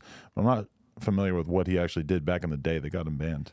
I actually don't know what the thing is that pushed him over. I know his tweets probably, I think, if I can remember, I'm pretty sure some of them ventured off into like actual just like homophobic insults and shit. Like I think he would say like crazy shit on Twitter. And then he's also been involved. He was like at Charlottesville. He was at January 6th. I've been following Richard Spencer on Twitter for like 7 years or some shit, and he's still on the platform. But I noticed that he's like very careful with what he says. He never says anything that's like really outwardly racist. Yeah, like with Nick is, I think people think and he says it right, and he's like a purist, meaning like he just, he wants like pure blood, he's not really, down for like the mixing of races. So maybe that's it. But even that though, I feel like there's more so of an ideology issue than, deplatforming, Yeah, but you get banned for ideology issues these days. So Yeah, I know, right? So, Right, because there are positions that you can hold that are basically like, positions that like you would only be able to be capable of holding if you had like really intellectualized the stuff, like the people who are being running into really like Sam Harris has had Charles Murray on his podcast a bunch of times where they talk like the race realist thing. Is this just like code for racism nowadays, or like how do you like, because like the Nick Fuentes thing, it's weird like watching you have a conversation with him because it's kind of like there's like a subtext to everything he's saying, and you're trying to like kind of decode that for the audience. Sometimes, yeah. So race realism is this idea that there are distinct human races and there are big biological differences between said races. Right. If you're talking to somebody who believes in race realism, like on a show like this, they'd probably say like, oh, well, it just means that like, different people have like different cultures and, Right. like, like Asian people look different than black people, whatever.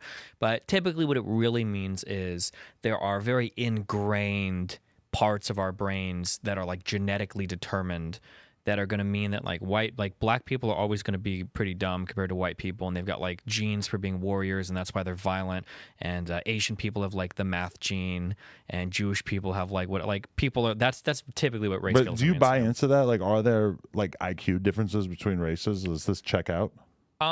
So there's two answers to give this. So the politically correct and mostly left answer is that like cultural differences can account for a lot of stuff, and that science is so complicated because even stuff that has a very, very, very high amount of genetic inheritance might have like a very low like heritability number, if this makes sense. So like for instance, like if you've got like 5 plants with the same exact genes and like some of them are growing really well and some of them aren't, like the only thing contributing to the difference in that height, even though it's a very genetically determined trait, might be the fact that you're not feeding some of them. They're not getting watered enough, right? So even though it's a really genetically determined trait, the differences can be because of environmental causes. When it comes to intelligence, I think we've identified like over 200 different genes related to intelligence. The real answer is there might be some differences in some ways between groups of people, but all of these, you'd call them like intelligence is a polygenetic trait. There's a ton of different genes that play into it. I don't think anybody's done enough research yet to be comfortable enough to be like, oh yeah, I can definitely say this whole group of people and these groups of people are different because of their genes or whatever. It's way too complicated an issue. Interesting. But what's your best guess though? I really don't know, man. Man, come on, that's man.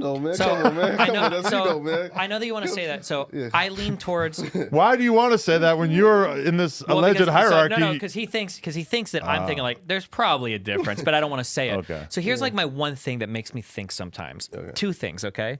Fuck, I wish I remember the names. Is it the Polgar sisters, I think? Guy believes, I think that everybody in life can do anything. I don't believe in genes at all. He believes in genetics. I think anybody can be trained to do anything. And him and his wife have these 2 daughters. He's like, they're going to be fucking chess grandmasters. And he trains these 2 daughters up. And I'm pretty sure the older sister is the only one that's ever been like competitive with male grandmasters. She was like in the top 100, like only woman chess player in the world. And the younger sister is also very, very, very good chess player.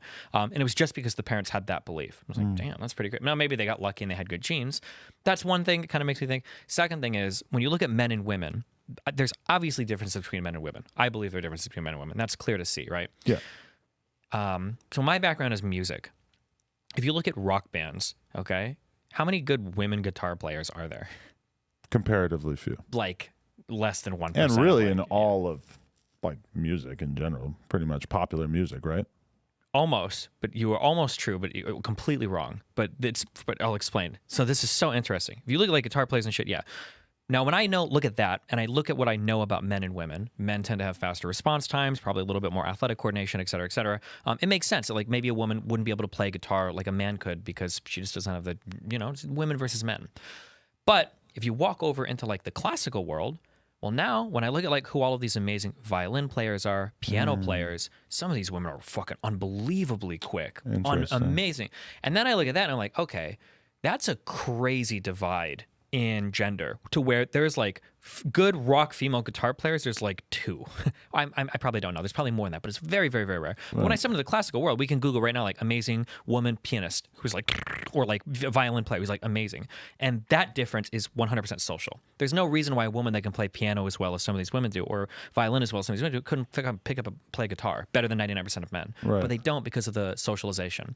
So when you ask me about like, like how much is genetics between like black and white people or between like men and women, I truly don't know the answer because the socialization part is such a huge fucking deal that it's really, really hard for me to say. But then like the next part of that puzzle is like, okay, so should we go out of our way as a society to like rearrange everything and like change incentives so that we can have more female guitar players, which is kind of like how a lot of people clearly feel about this. I think that here's what I think should happen. Okay, I view it the same way that I view school. Okay, if you get a really smart kid who wants to go to school, money should never, ever, ever be a factor. They should be able to do what they want.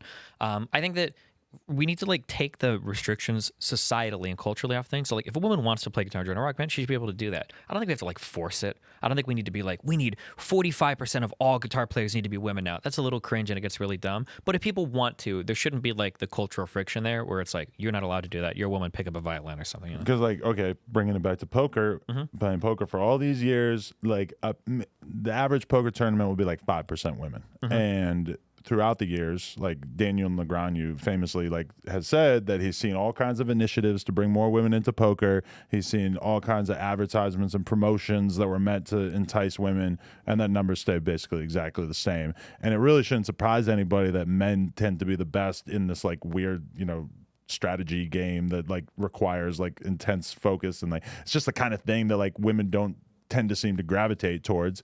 And there's probably all kinds of other reasons why and everything, but at the end of the day, like women are going to make their own choices and to like really truly try to just create a new incentive structure so that they would be attracted to things, just so that we could feel better about things being more diverse. It just seems insane, right? Possibly, yeah. I think a lot of it happens early in life, and by the time you're hitting somebody that's like 18 to 20, incentive structures aren't going to do much. I wish I could. I don't remember who published it. Really interesting study that tracked women's progress over. It was like 4 fields. It was like medical. It was like legal. It was computer science, and then it was one other like STEM related field. And something that was so intensely interesting is when you watch all of these fields, women were like 10% of lawyers, 10% of doctors, and all of these things have climbed so much, and they continue to climb to where women are hitting like parity, or in some fields they're even better than men, where they're climbing, except for computer science. And around the 80s and 90s, women just started to fall off a cliff in terms of attainment in computer science, but all the other ones went up. And it was kind of hard to figure out because, like, you go back to, like, the 60s, you're, like, the NASA program, like, some of the mathematicians and people doing some of the programming, like, I think initially computer programming was, in a way, seen as, like, a woman's job to some extent. There are a lot of women that were working on these programs, and you've got, like, these big contributors for a lot of these early things. And one of the things that people looked at was, it was interesting that video games coming out started to reduce women's participation in computer science programs in college. And the reason why was because when you were going into college and you wanted to do like computer science, well, if you entered classroom as a woman, you're sitting next to a bunch of men who have had video games marketed to them for 15 years. They're coming in on a totally different level than you. These guys started it with 386s, with these early computers that they were taking apart, putting back together. The playing field is not the same. And video games are marketed towards men early on. So you could see even around like 4, 5, 6, you're starting to shape people's minds into doing certain things. And by the time you're 18, a lot of these women will go to class for like 1 quarter and then they drop it because they're like, I'm so fucking far behind here. No amount of affirmative action or whatever is going to catch them up. So I think that like a lot of these issues are cultural. It's not going to be something that like we need more women chess players or we need more women programmers or whatever. Now that they're 22 years old, let's make this award. Like that's some shit that has to happen really early in child rearing, I think. Yeah. At one point, because I'm from New Hampshire, at one point I saw an initiative online to convince black people to move to New Hampshire. Okay. It just like really struck me as just not likely to work because what the fuck would a black person want to move to New Hampshire for? Like maybe if you advertise like, hey, we have cheap rents or there's a bunch of jobs here, maybe those would be compelling, but I don't really see what the benefit is in the long run. Like just to make a bunch of white people feel like, hey, I've a couple black neighbors. That's great. Probably not. Yeah. Probably move here just not next to me. They probably wouldn't have a great experience from my but yeah, like there was a fucking gun store near where I grew up that had like a racist Obama cartoon on the outside of it by the time I was like 18 or 19 or whatever. Wait, like what made the cartoon racist? It was like a monkey thing. Okay, yeah, that's pretty racist. Yeah. Yo, here, so what's your issue with the red pill community? Well, first off, I'm gonna say this, right? And here's why I have to give you credit. So for decades coming up, well, not decades, but for years coming up, right? Even like starting from like the whole Milo trend, and then there was like a new wave of people going to, to like college campuses and dating these, liberals, right? Even like formal, debates as well. There was always this trend of like the quote unquote base and the right dominating these debates, and like dominating these liberal, folks, right? And now when I see you come up now again, just like as of lately, where you kind of did this thing of, now I don't know if this was like strategic, but you've kind of had these interactions with like these like new like red pill glory boys who are coming up, or who are like the poster boys of the red pill, and you've pretty much dominated them in debates. Now, was that strategic, or one, how did you even go about getting that interaction with Sneeko and then doing what you did to Sneeko? Damn, I'm pretty sure I reacted to something Sneeko did, and he reached out to me. I got lucky there. And then as I interact with more people seeing it, just kind of like springs out from there. But yeah, I would say probably Sneeko reaching out to me and then having a discussion with me was probably like a big launching point for a lot of it, for sure. Yeah. Now, what's your general issue with the red pill community? So the issue that I have is that people on the left don't listen to complaints from people at all that are like white male, like they don't give a fuck about anything you have to say. Preach. Yeah, but the red pill community will listen, and they will listen to you, and they'll make some true like observations. But then the things that they tell you to do, or the way that they say why people do these things, is just fucking wild. And I think that's kind of the issue I have, is that like they'll say some things that are pretty true, but then they just like go off into this like crazy world where it's like, can you just like bring it back a little bit, or like let's be like a little bit more chill here or something. That's generally the problem, without getting too much into specifics. Yeah. Yeah. Well, can you like give like like an actual specific, right? Because again, I definitely agree, right? Like again, right now, like red pill community to me isn't even the red pill community no more, right? Because there was a point where it was all about male empowerment, right? It was about getting fit, getting rich, just like developing yourself, and then it transitioned into how to get women, and then it now transitioned into why women ain't shit. Yeah. So, like, what are some like specific talking points that like you can just recall that you've had issues with? The differences in sometimes acting like men and women are way more different than they actually are. Like I don't know what I've heard things about your relationship, so I don't know where you stand. So you might catch some strays here. I don't know. For the record, me and my girl in a committed relationship, and then we do porn together with other girls. Yeah. Oh, okay, gotcha. All right. She doesn't sleep with any guys. Oh, okay, gotcha. I think that the justifications given. Are you allowed to sleep with girls on your own? No. Okay. I think that the justifications given for the one-sided open relationships are really cringe. That like women don't care if the guy sleeps around with other girls, but like the guy should care if the woman sleeps around with other guys. And that whole line of argumentation is ultra cringe to me. Yeah. That's one. The way that people talk about like dating up and dating down is kind of weird. So you'll often hear this like, well, men will date up or down, but women will only date up.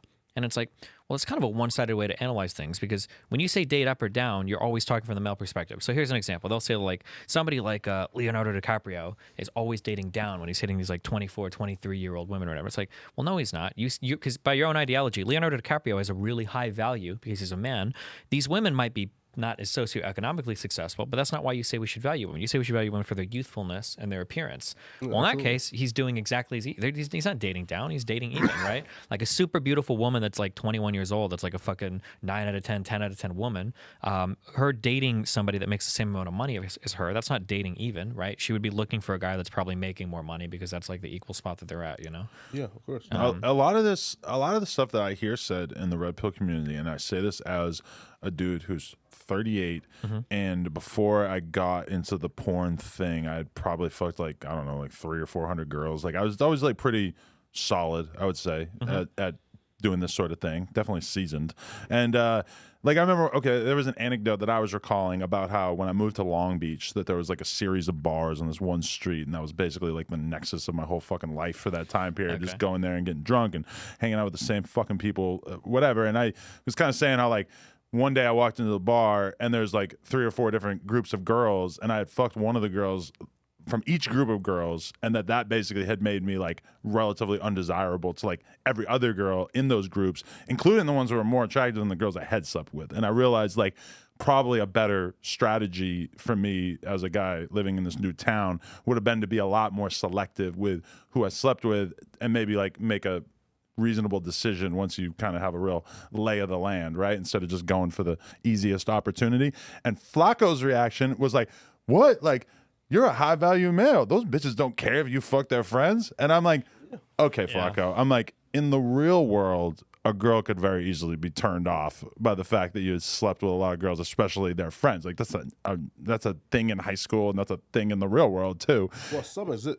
But that kind of like stood out to me, that like that seems like you're kind of expressing the worldview that Fresh and Fit are putting out there, which again is about Miami party chicks, which is a very specific demographic. In Long Beach, these are like normal chicks. They want a fucking boyfriend. Like, yeah, maybe they'll fuck some famous guys sometime, but for the most part, they want a fucking boyfriend. They're kind of grading you on that criteria, right? I'll say, man, so when we left LA, I lived in this area for like 3 years. I lived in Glendale for a year. I lived in Culver City for a year. I lived down in Huntington Beach for a year. And I've kind of like been around this area. I got a lot of friends here. And especially being in like, I don't know if you fucking call them influencer communities or whatever. I see kind of like the cloudy networking games. It's kind of weird, kind of cringe or whatever. And I figured like leaving here, this was like probably the worst I would see in terms of people. And oh my God, dude, Miami people. Me and Melina, my wife, we go down to like South Beach a lot. These people are from like another fucking world. Right. It is unbelievable. And you know what? I even said it afterwards. God bless every person that was on that show. I love and respect all human beings. But after seeing the rotation of girls that make their way through the Fresh and Fit podcast, right. I totally understand your point of view. I don't even know if I can tell you're wrong right now, because holy shit. Yeah, that's some wild shit. But it's not. But I will say, for people that watch shows like that, and I know they'll say that like, well, we bring in a lot of different girls, international girls. You bring in different girls, but there are people that are going to Miami, right? And it is a particular type of person that is. And I fucked like not as many people as you, probably around 100 girls maybe. So more than some people think, less than other people think. The Miami people are different. That's a different species of any woman I've seen anywhere in the world. Right. And I mean, in particular, because what the fuck is there to do in Miami besides party and like hang out on the beach and shit and go to clubs? It's like in LA, at least there's like real industry here. There's like the whole entertainment world and all these other things. You know, it's kind of like, I feel like when I'm in New York, it's so much more of like a real place where just human beings have to actually have been adapted to their circumstances, and you just can't be like frail and living in New York and like sweating your ass off walking between the subway or whatever, you know. Whereas in California, it's super easy to live this like sheltered lifestyle. You see, though, again, this is where I kind of disagree.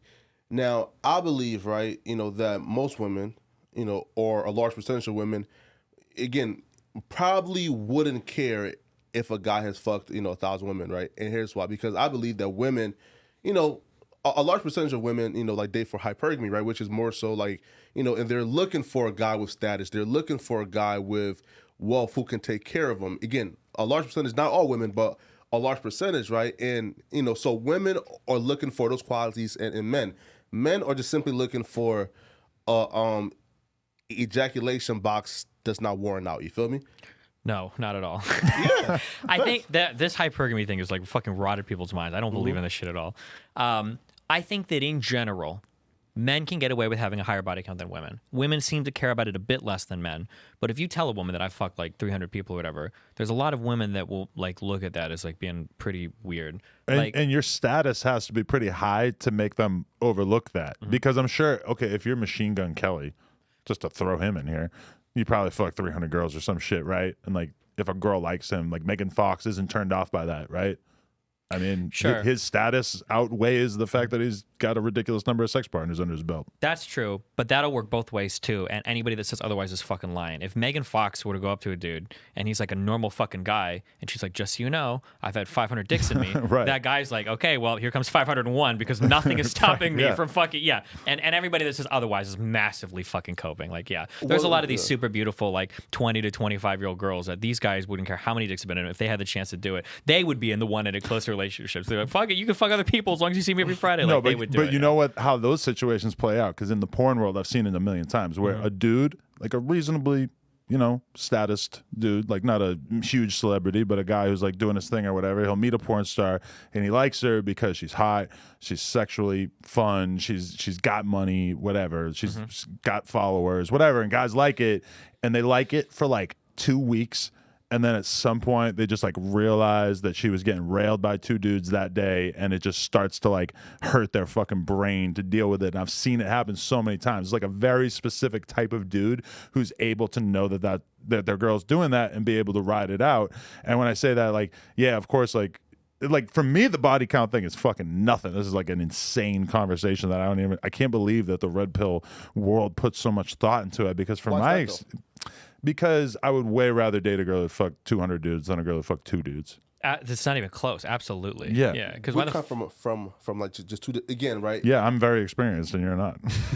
And here's okay, why, hold on. right? Wait, Yeah. can I just real quick on that, okay? Yeah. And not to, and my audience hates when I do this conversation, okay? But like, sex is really fun. Right. Good sex is really fun. The craziest thing I'd ever seen in my entire life when I was on this fucking podcast, okay? If we were to do a conversation about like what makes for like good sex or bad sex, I could do like a 3-hour show on this. It's a really fun topic, really interesting, really entertaining, and I got a lot to say. These girls went around and it was on the Fresh Fit show, and I think somebody posed a question like, what's between good pussy and bad pussy or whatever? And they went around the whole table, and nobody had a single fucking thing to say about it. Right. And sometimes when I look at these people that are in the really big status games, I don't know if it's true in your world, but it is true in my world. Something that blew my mind is I see these insanely beautiful Instagram girls, insanely beautiful streamers, and I'm thinking like, man, you guys must be like fucking every day. It's got to be wild or whatever.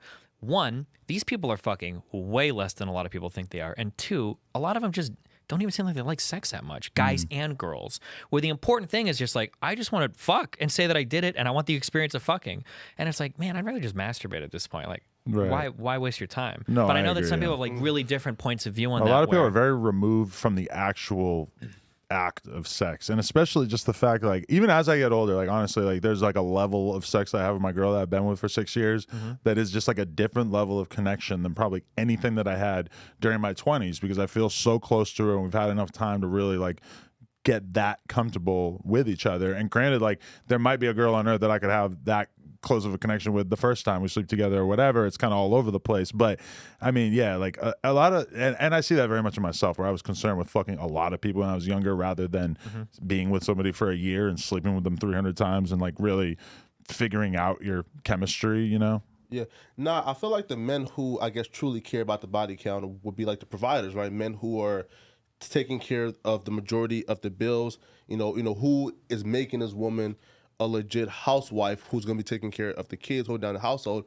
Because again, if I'm a man who is being the provider, taking care of everything, that would mean that I'm putting in a relatively big investment into this woman. And I just don't want to know that she's been, used and abused by 200 men in the past, and those men put in very little, to no investment to fuck her. I So just don't see what their hold on, I feel past. like you follow them a I lot think on you're this. overvaluing Yeah. someone's past. So like, this is the thing that I'm thinking about. When I'm thinking about putting in investments and like I don't marry a girl or date a girl just to fuck her. Like that's cool and that's fun and I enjoy that. But like anybody can fuck anybody. But like when it comes to like putting investments in people, like what I'm looking to get out of you, and this is something that I've never heard red pill people talk about as much.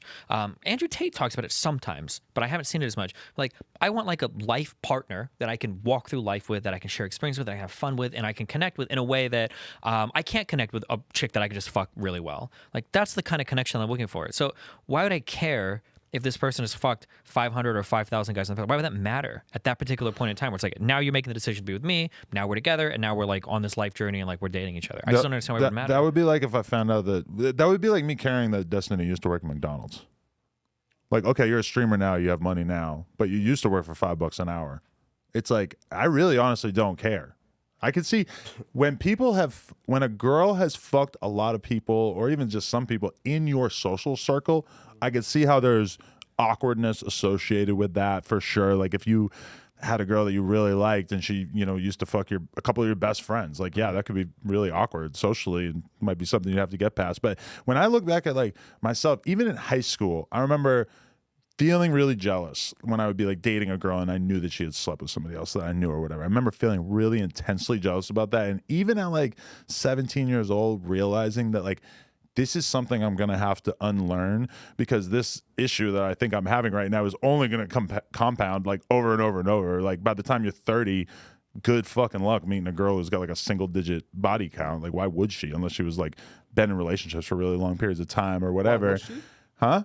So you're saying that you know that is abnormal, or like you raise like an eyebrow if a girl who's, let's say, 28 years old tells you, yo, I only slept with 6 people in my life. Well, it wouldn't raise an eyebrow if they had only slept with 6 people, but if you meet a girl and she's 30 and she's slept with like one guy every 6 months for her whole life, or since she was 15, let's say, I mean, that's like 30 people. It's like, that would be a lot from your perspective, right? To me, that's actually like really conservative number. Yeah. If she hadn't been in a relationship or something, you know. It's crazy, right? Because even now, like I've been desensitized even working here and seeing like the girls who are coming here and telling me they got like 300 body counts.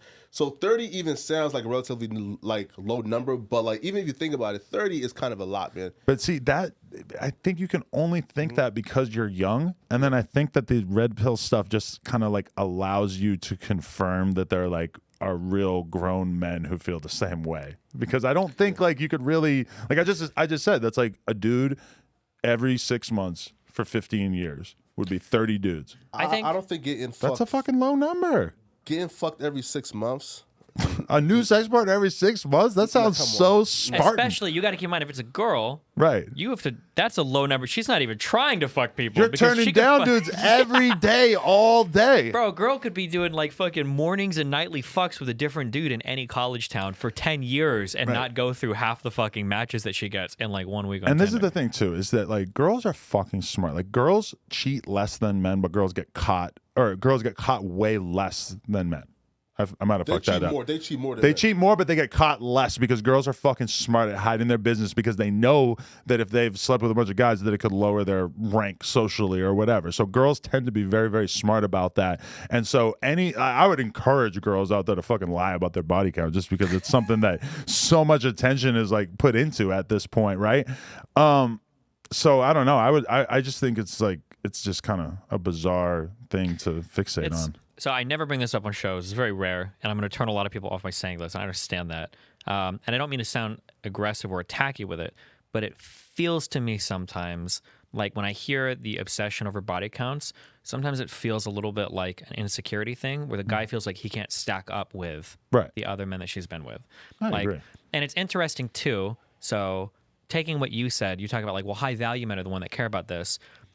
I feel like the higher in value I've gotten, the less I care about it. Because if I'm with a woman, one, I know she likes me, and two, I know that we're having a really good time, and it's going to be one of the best times that she's had. I don't give a fuck who she's been with or who she's going to be with. Like, I know that's the case. And if it's not, she can fuck off and I'll find another woman. That's easy, like 100%.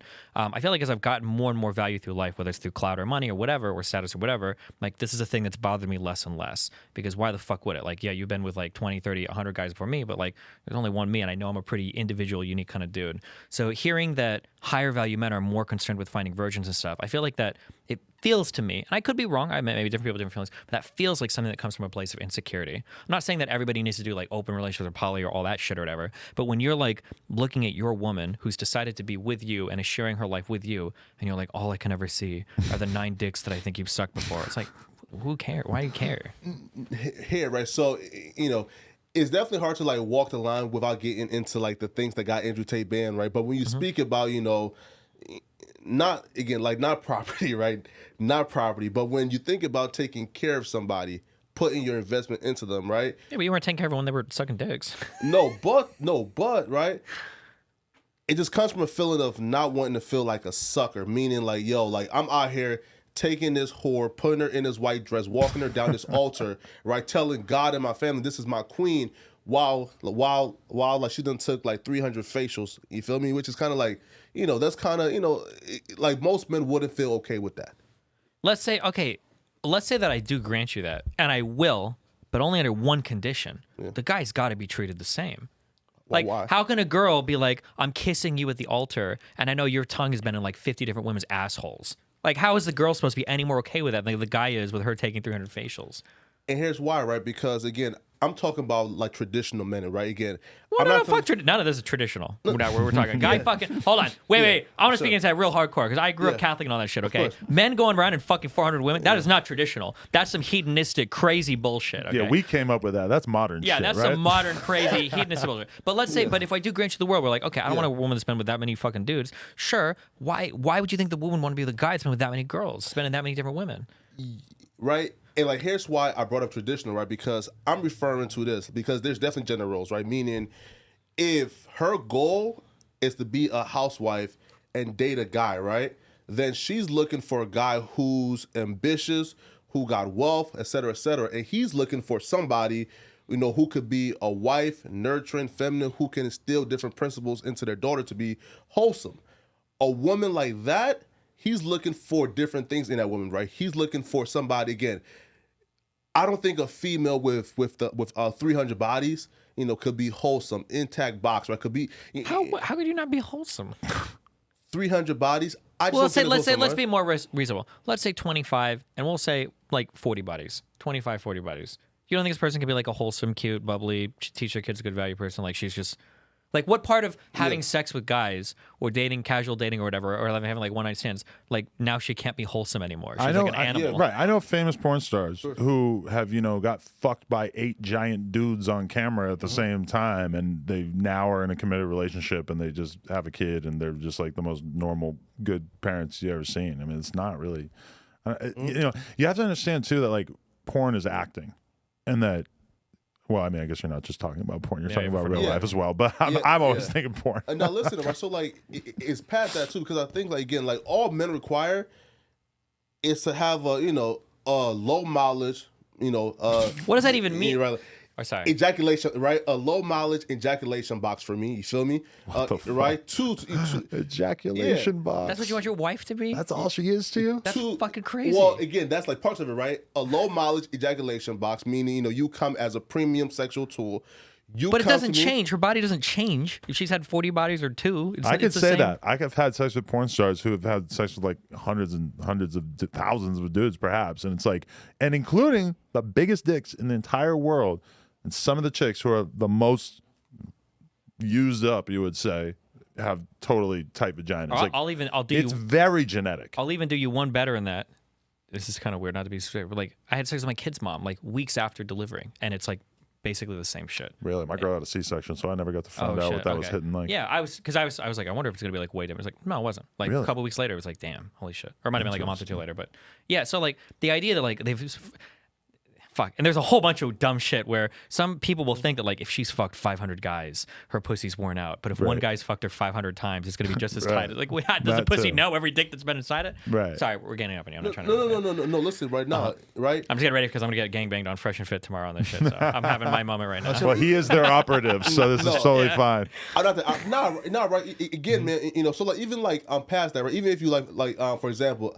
I think the Institute of like Family Studies, right, like did the studies like where like it shows like the divorce rate for like women with like, you know, like 5 or 10, you know, like. Oh, I know exactly what you're talking about. 'Cause I just had a debate on this study last night. Yeah, right. Like, right. That's so, a really interesting study, right? So it shows lowest divorce rate is 0 partners, then 1 partner, then 2 partner, but then something crazy happens that nobody that cites the study talks about. If you've had 2 sexual partners, your divorce rate at that point is going to be higher than people all the way up to 10 partners. Mm-hmm. So once you fuck 2 people, you might as well fuck 8 more. And it's not until you get 10 plus partners that it starts to go up more. But if you read that IFS study, the Institute of Family Studies, if you actually read it, the author talks about why that 0, 1, and 2 number seems so insane. And it's not just because once they've fucked people, they're like, you know, they fucked the intimacy and monogamy out of their brain and they can't handle it anymore. Sometimes you get really, no, not fucking pair bonding. Sometimes you get lucky and you meet the one like, really early in life. And you meet that person sometimes in high school, very rare, or college, very rare. You mean it's like, oh shit, and you're together forever. And then you've got religious people that get married once and done, and they don't ever want to like, even if they're in a fucking abusive relationship. And I've known people like this that won't fucking leave. So yeah, the 1 and 2 number might be, or the 0, 1, and 2 might be like really, really low for divorce rates. But it has a lot to do with that. Sometimes you just find the person. It's like, yeah, of course, the first, second person you meet, you end up dating them for a long time, and that's like the one, and you ride or die with that person. So of course it's going to be lower. But the biggest challenge I'd always have to that study is people always cited to make it sound like the more people you fuck, the harder it is for you to not get divorced, right? The higher the sex rates, the higher the divorce rates. But they can never explain why does that trend reverse from 2 down to, I think it's from 2 to 4 to 5, and then it goes a little bit up from 4 to 5 to 6 to 9, and then it's not until you get to 10 plus that it actually goes over the 2 again. And I've never had a good explanation for that. You don't even have like a hypothesis for that? Well, I think what the author says because if you read that thing, I think it's what he says is what makes the most sense. Right. If you get really lucky, you meet the one, and it's like 0, 1, or 2. Like it's just like a statistical anomaly. Like you're just like, yeah, those people are less likely to get divorced. Right. The biggest thing for me too is like when I look back at myself when I had 2 sexual partners or 10 or 20, it's like I just had so much less information, so much less knowledge of what kind of person I would want to end up with, versus now I feel like if anything, I know way too much. I've just like been around so many fucking girls that I just like, I know too much about them, and that's allowed me to make better decisions. Whereas like a girl this is the thing. If you're a dude who's young, or like, okay, let's say you're a dude, even if you're 25 and you find a girl who's 19 and she's beautiful and she's unbesmirched, she's a virgin, she seems amazing to you, and you think this is the perfect girl to wife up. It might seem like that. I don't think it's a good idea because she hasn't lived yet. She hasn't fucking done anything. She's got plenty of wild oats to sow, like she's gonna want to live and to have experiences, and she's not like, whereas with my girl it's like, she sees her friends like going on trips to fucking France with YouTubers and rappers and shit like that. And she's not tempted by that because she's been around that kind of shit and she knows what it's like. You want a girl with some experience. Well, right, but I think like it's the opposite, right? Because I think like as like promiscuity has increased like over like the decades, I feel like marriage rates have gone down, right? Yeah, they have it for a lot of different reasons, I think. Marriage stuff is tied really big into economic shit. Like, the longer it takes for people to move out, it can be harder for them to get married because they're not dating, they're not taking stuff more seriously, and then they want to have kids because they're not, like, in a good financial state. And then also, as women have gotten more empowered, they've, like, pursued careers, and they put off, like, serious relationships and everything, too, because it's hard to throw your whole life at 22 when you're just raising a family. Sometimes you want to, like, do shit, too. But, yeah. Damn, I agree with everything you're saying. I'm talking to so many like red pill people. Cuck I will gang. say like because like the Cuck gang. No, he's not a cuck. I dated my wife when she was really young. I was 30 and she was like 20 when we started dating. Right. And almost every woman I've been with relationship wise have been about my age, and it's scary because for people that are like under 25, like these people are still growing and changing. Right. And you don't know if at 20 they're going to want the same shit at 23 or 24 or 25. You have no fucking idea. Right. But if you date somebody who's like 26, 27, 28, they've already got hopefully like 2, maybe 3 serious relationships under their belt. Both of you know way more like what you're looking for, Yeah. If you're talking to like a 19, 20-year girl, and all of my fights with me and my wife always revolve around like age-related shit because she just, doesn't whatever. Yeah. But if you're dating somebody like this, you're talking to a 22-year-old, it's like, oh, well, what are you looking for in a relationship? She has no fucking idea. She hasn't even lived with a guy yet. Right. You have no idea if you're going to go along with this person. And I don't know. Those types of things are scary to me. Like older people just know more because they've been through more relationships. They've been through more ups and downs and shit. Right. And that's why. Oh, sorry. Go ahead. Well, it's hard for me to even imagine dating somebody who's like really young, Yeah. because it's just like my level of enthusiasm is so much lower for like new things. Like when you're young, it's just like I've kind of been to like damn near every country that I would realistically probably want to go to in my life. And that just feels a lot different than how it felt when I was like 19 and I was like, I want to go to every country. I can't wait to see what France is like. Yeah. Now, like my girl the other day was like, I'm going to France. I'm like, oh yeah, I've been to France. She's like, you've been to France? I'm like, I've been to France like 3 times. She's like, oh, like, it's just like, it's not as big a deal to me. Like when everything was new, when I was younger, it's kind of, life feels a lot different. Sure. I've seen people kind of like kill you for that, right? Because like, I think like there was a clip of you saying, like what could like a 28-year-old possibly like relate to with like a 20-year-old, and then like you started dating like this like younger girl, which I don't know exactly what her age was, but then people were saying Destiny's a hypocrite. So what's your response to that? Yeah. So I can't talk about any part of my relationship because everybody thinks I lie about everything. Or no, I'll share everything, but everything is lying about everything. The biggest conflict in my relationship, I love her so much. I love you, Melina. The biggest conflict in my relationship with my wife is her age. It's not like I didn't date her because she was young. I dated her in spite of that. Gotcha. And it is the #1 roadblock. Like when we fight, when the worst insults that come out between the two of us, like I guess some guys call their girls fat or say they're a slut or whatever, the worst thing that I can say to her to trigger her, and I don't say this anymore, but I used to, it's like, you're too young, you don't understand. And that's the type of shit that we would fight over. When in terms of us being open, like the women that we have like the most problems with sometimes are usually when I'm seeing older women, because she's starting to feel like, shit, is he gonna wait, like, is he looking at this older woman like, she's got more than me, whatever. So yeah, I don't know. People view it as like, oh, he got with Melina, he just wanted the young woman, he was like a hypocrite the whole time he was lying. It's like, no, I really love Melina. She was like, when I met her, she had a very atypical story. Like, she'd already been traveling around the world for 2 years. She lived in New Zealand. She saved up money or whatever. So she was like pretty far ahead of where like a 20-year like college student would be when it came to life experiences, although still really young. But yeah, I'm definitely with her despite her being young. It's not a pro, it's a massive con, and it's been one of the biggest like challenges for us to get through in our relationship, because there's like, it's hard when you see somebody that's like 20, 21, 22 going through shit, and you're like, I don't care, I figured this shit out like 10 years ago, bro. She's like, I don't know how I should treat friends and blah, blah, blah. It's like, all right, well, let me know when you figure it out, because like I figured that shit out when I was like 25. Okay. But being in a relationship with you must be like fucking intellectual boot camp day by day, I would think. No, I mean, I'm not like... You're not engaging in these type of conversations that you have on stream day to day with her? We're not debating where I'm like, hey, like, what do you think about like the Supreme Court decision? Did you read the brief by Alito? No, what happens? But she's like a really smart person, but she's like more like socially oriented than, we're not like debating politics or whatever. Right. The hard part about dating me is all the public social shit, because it's got to be the same for you. But that's hard for you, like just having these hate mobs and stuff. That'll kind of, because you're hard for me. You're it's tough. Hard for the people around me. Yeah. I've been there, like especially when I've said like fat phobic shit online. Oh my god, the girls come out. No, I do not. But I laughed at that fucking, what was it, like a Cosmo cover or something with the Tess Holiday, I think, on the cover. And I did the stupidest thing. I posted the cover and I just put a bunch of laughing emojis, which really allowed everybody to read their own meaning into the tweet. And my girl pretty quickly had like thousands of DMs basically telling her to leave me. So that I think that, if anything, is a testament to the resiliency of our relationship. Listen, question for you, right? Yeah. So, like, well, first off, I applaud like your openness. Like, you've been super open with your relationship. You know, I even seen Jesse Lee Peterson try to like shame you. You know, does bullshit, right?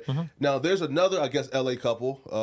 Well, not every LA couple, but Bobby Lee and Kalila, right? Okay. Now, their situation is similar to yours, but theirs played out publicly, where he was where like he started off being against the open relationship, and then she kind of, I guess, convinced him to get into the open relationship, right? So now they're getting so much backlash. So like, what would your advice be to, I guess, them, you know, in terms of dealing with it, right? Because now people really hate her because they feel like she coerced them into that. Well, they're not together anymore, for the record. Oh yeah. My advice to I don't know most if they people, need advice, for like but- 99% of people, is don't do open relationships. So why not? Because it's a lot to deal with. Fuck, you mentioned something about, I don't remember what it was earlier, but I was going to say this, but I'll make this comment now. Fault that we have as humans is when we evaluate anything, it could be a new job, new relationship, new place we're going to go, we always evaluate it in our best state of mind, when we're the happiest. And we think like, yeah, I could do that. Yeah, this sounds fun. What we don't know is how you're going to react when you're not your happiest. And open relationships can feel like that, I think, to a lot of people. It's like, oh my God, I can be out fucking people, and, you know, my significant others, whatever, blah, blah, blah, blah. But how are you going to feel on that day where you feel like a little bit pissed off? Is that stuff going to come like bubbling up, where you guys are going to be attacking each other over shit that you do? My thing about it is the practicality of like this scenario. Like, I know people in open relationships, and I've had conversations with them, and I've had girls tell me like, yeah, I met a guy at fucking happy hour after work, and I like FaceTime my husband and just told him like, yo, I'm not coming home tonight. We're not watching Game of Thrones. I'm gonna like go fuck this dude. And the dude was cool with it. And I'm like, that's amazing. Like, there is probably, I think, maybe like 2% of the population that would be like down for that kind of thing. Because if I did that to my girl, like, listen, like, even if we were like open and she was okay with the idea of me like just fucking other girls or whatever, it's the time commitment that I don't understand how people make it work. Like, the idea that my girl is like, oh, she just put the kid to bed and Adam's off fucking 2 chicks in a hotel room instead of like being here and being part of the family. Like, at a certain point, I just don't know how that really works out. Yeah, so mine is open. I wouldn't be able to do that. I would get crucified. The way that we usually do it is we like plan things together. Okay. So if she's got like, because we do like a lot of vacations, or I'm coming out to LA, do this, like we travel a lot. So like I might be like, hey, like in 2 weeks I'm going to be in, you know, New York or DC, or I'm going to do whatever. Like, you know, I'm probably gonna hook up with a girl there while I'm there for like 2 or 3 days. And she'll Out be of like, town oh, okay. cheating, definitely. Like, Yeah, and so she'll find somebody to hang out with while I'm hanging out with, and that's typically. It's not going to be like I'm at home and she calls. She's like, I'm not going to be home tonight. It's like, oh, okay, well, fuck. Okay, well, fuck you. Right. Yeah, it's not going to be like that. Usually, it'll be planned out. out like of a week town in advance. makes sense to me that could work. Yeah. Yeah. Question for you, man. So when did you realize, I guess, like this, like, you know, penis thing was good? Like, you know, like when did you realize you were attracted? Again, man, I'm trying to find the best way to ask you. He's so When did you fascinated realize- by it. Oh, when did you realize, yo, this dick shit kind of alright, man?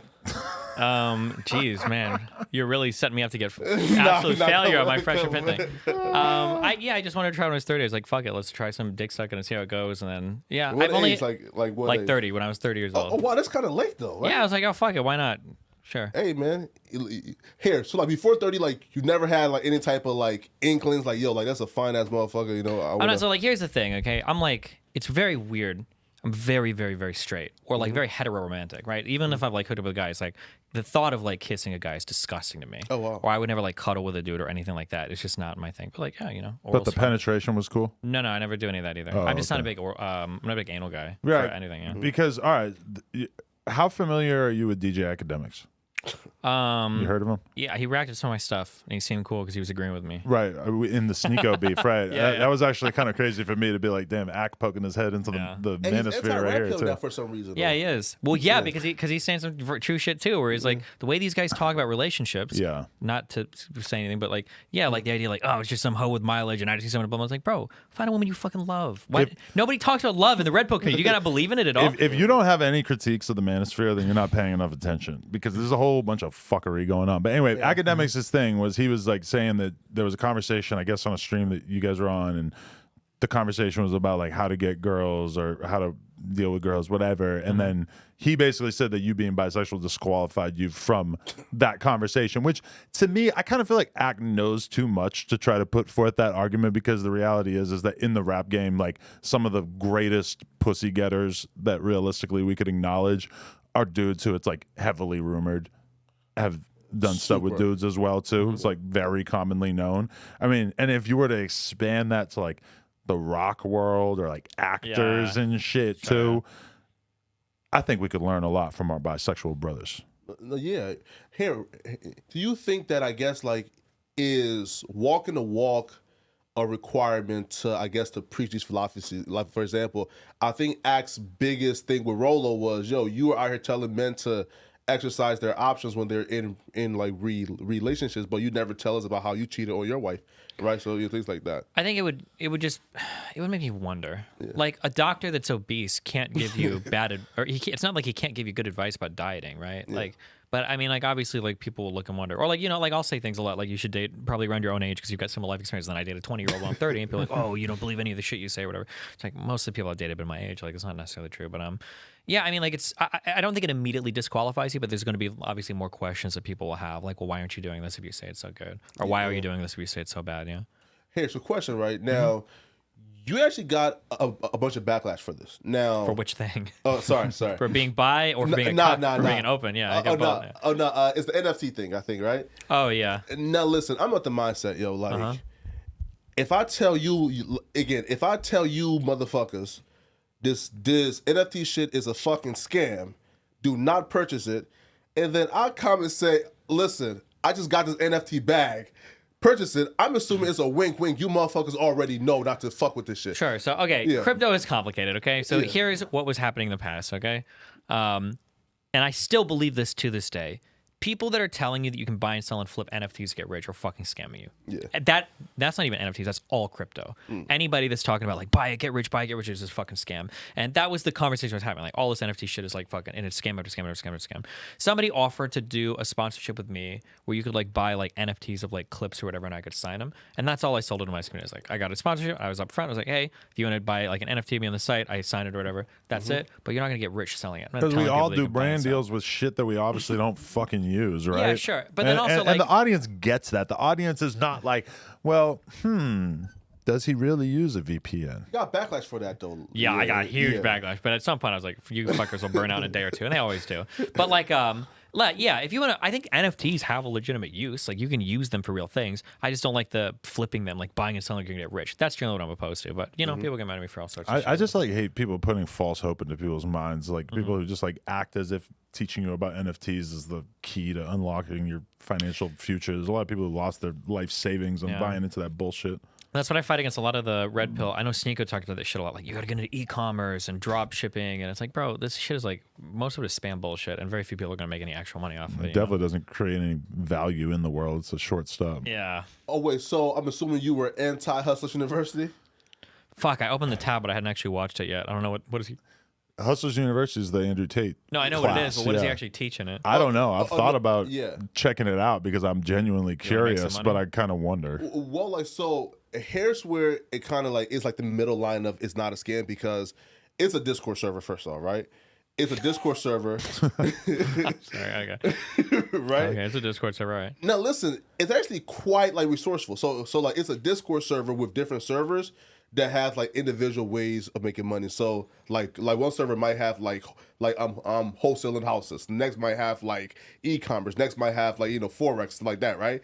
And then there's like teachers for like each server, which like you can like ask questions. They'll walk you through certain things. So it's an actual not actual university, but it's like a source to make money. But I guess like you said, if very few people would actually make money. But should that disqualify if if there are some like motivated people who will make a big, right? Like, okay, this is what I would say. Okay, if you want to increase your value as a person, go to college, get a fucking degree, work on some actual fucking life skills, or if you have the ability to do a trade, do that. If you can work with some businesses, your dad owns a small business or whatever, do some shit like that. Like that's like build like real skills at the end of the day that you can come out of and be like, oh, like like I'm sure I don't know how long you've done this non-traditional work for, but well, yeah, since like 2006, pretty much. Okay, then I'm not even going to guess. I know you've picked up a ton of peripheral skills in terms of communicating with people, organizing events, working with employees, working on big projects, that if this were to fail, you could probably step into some other type of work and carry a lot of what you've learned with you into that, I would imagine. Yeah. Yeah, because this is like real shit. If I spent all of my fucking day on my computer and in between fucking jerk-off sessions, I'm trying to find out like which Chinese website I can buy some fucking shitty spoon at for 30 cents less so that I can relist it on fucking Amazon. Like after doing that for 5 years, yeah, maybe I've made, like 40,000 a year, like doing this crazy online shit. But what the fuck have you done to improve yourself or learn anything? You're like trying to make money off of these like esoteric like algorithms and shit that you're trying to like scam other people out of by relisting shit. I don't know.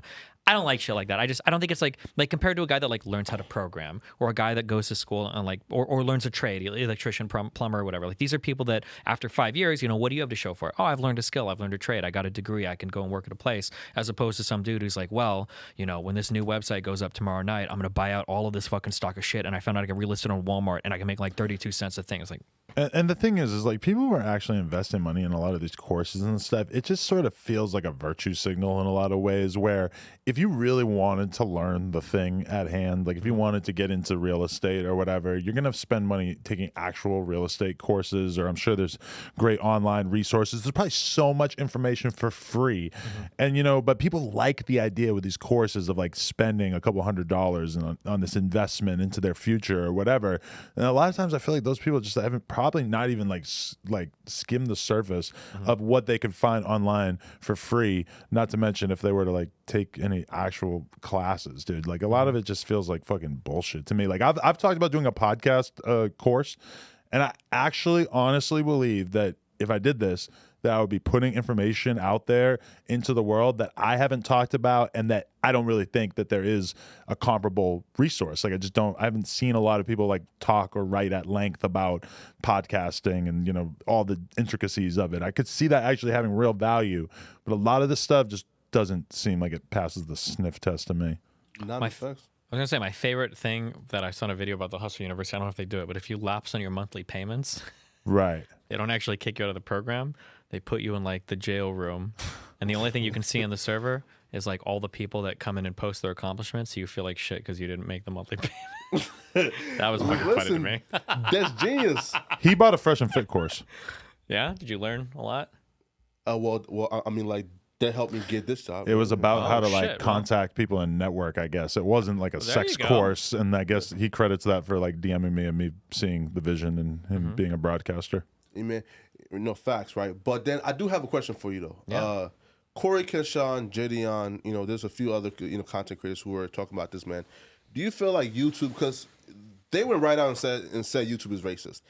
I would need more information to to say YouTube is racist, but what's your thoughts on it, man? Do you think that YouTube has an issue with, I guess, these like? I think it has to do with brand friendly shit. Yeah. Yeah. A lot of black people aren't very brand friendly. No offense. No facts.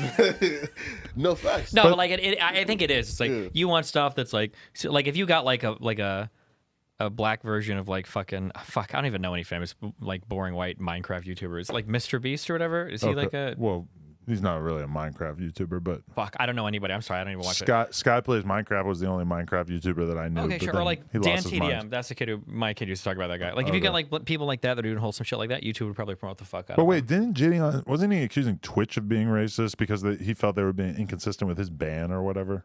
That too, but then he also made like YouTube videos where pretty much like co-signing everything Corey Keshawn said.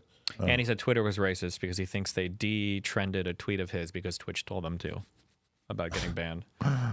Yeah. Yeah. It seems a little optimistic. I don't know.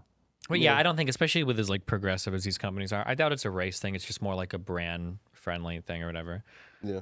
Yeah, I think there was like a Twitch clip that perfectly summarized this. What's the name of the is it Speed? Is the black Yeah. dude that like screams a lot or Who whatever? got banned on so Twitch? Steve.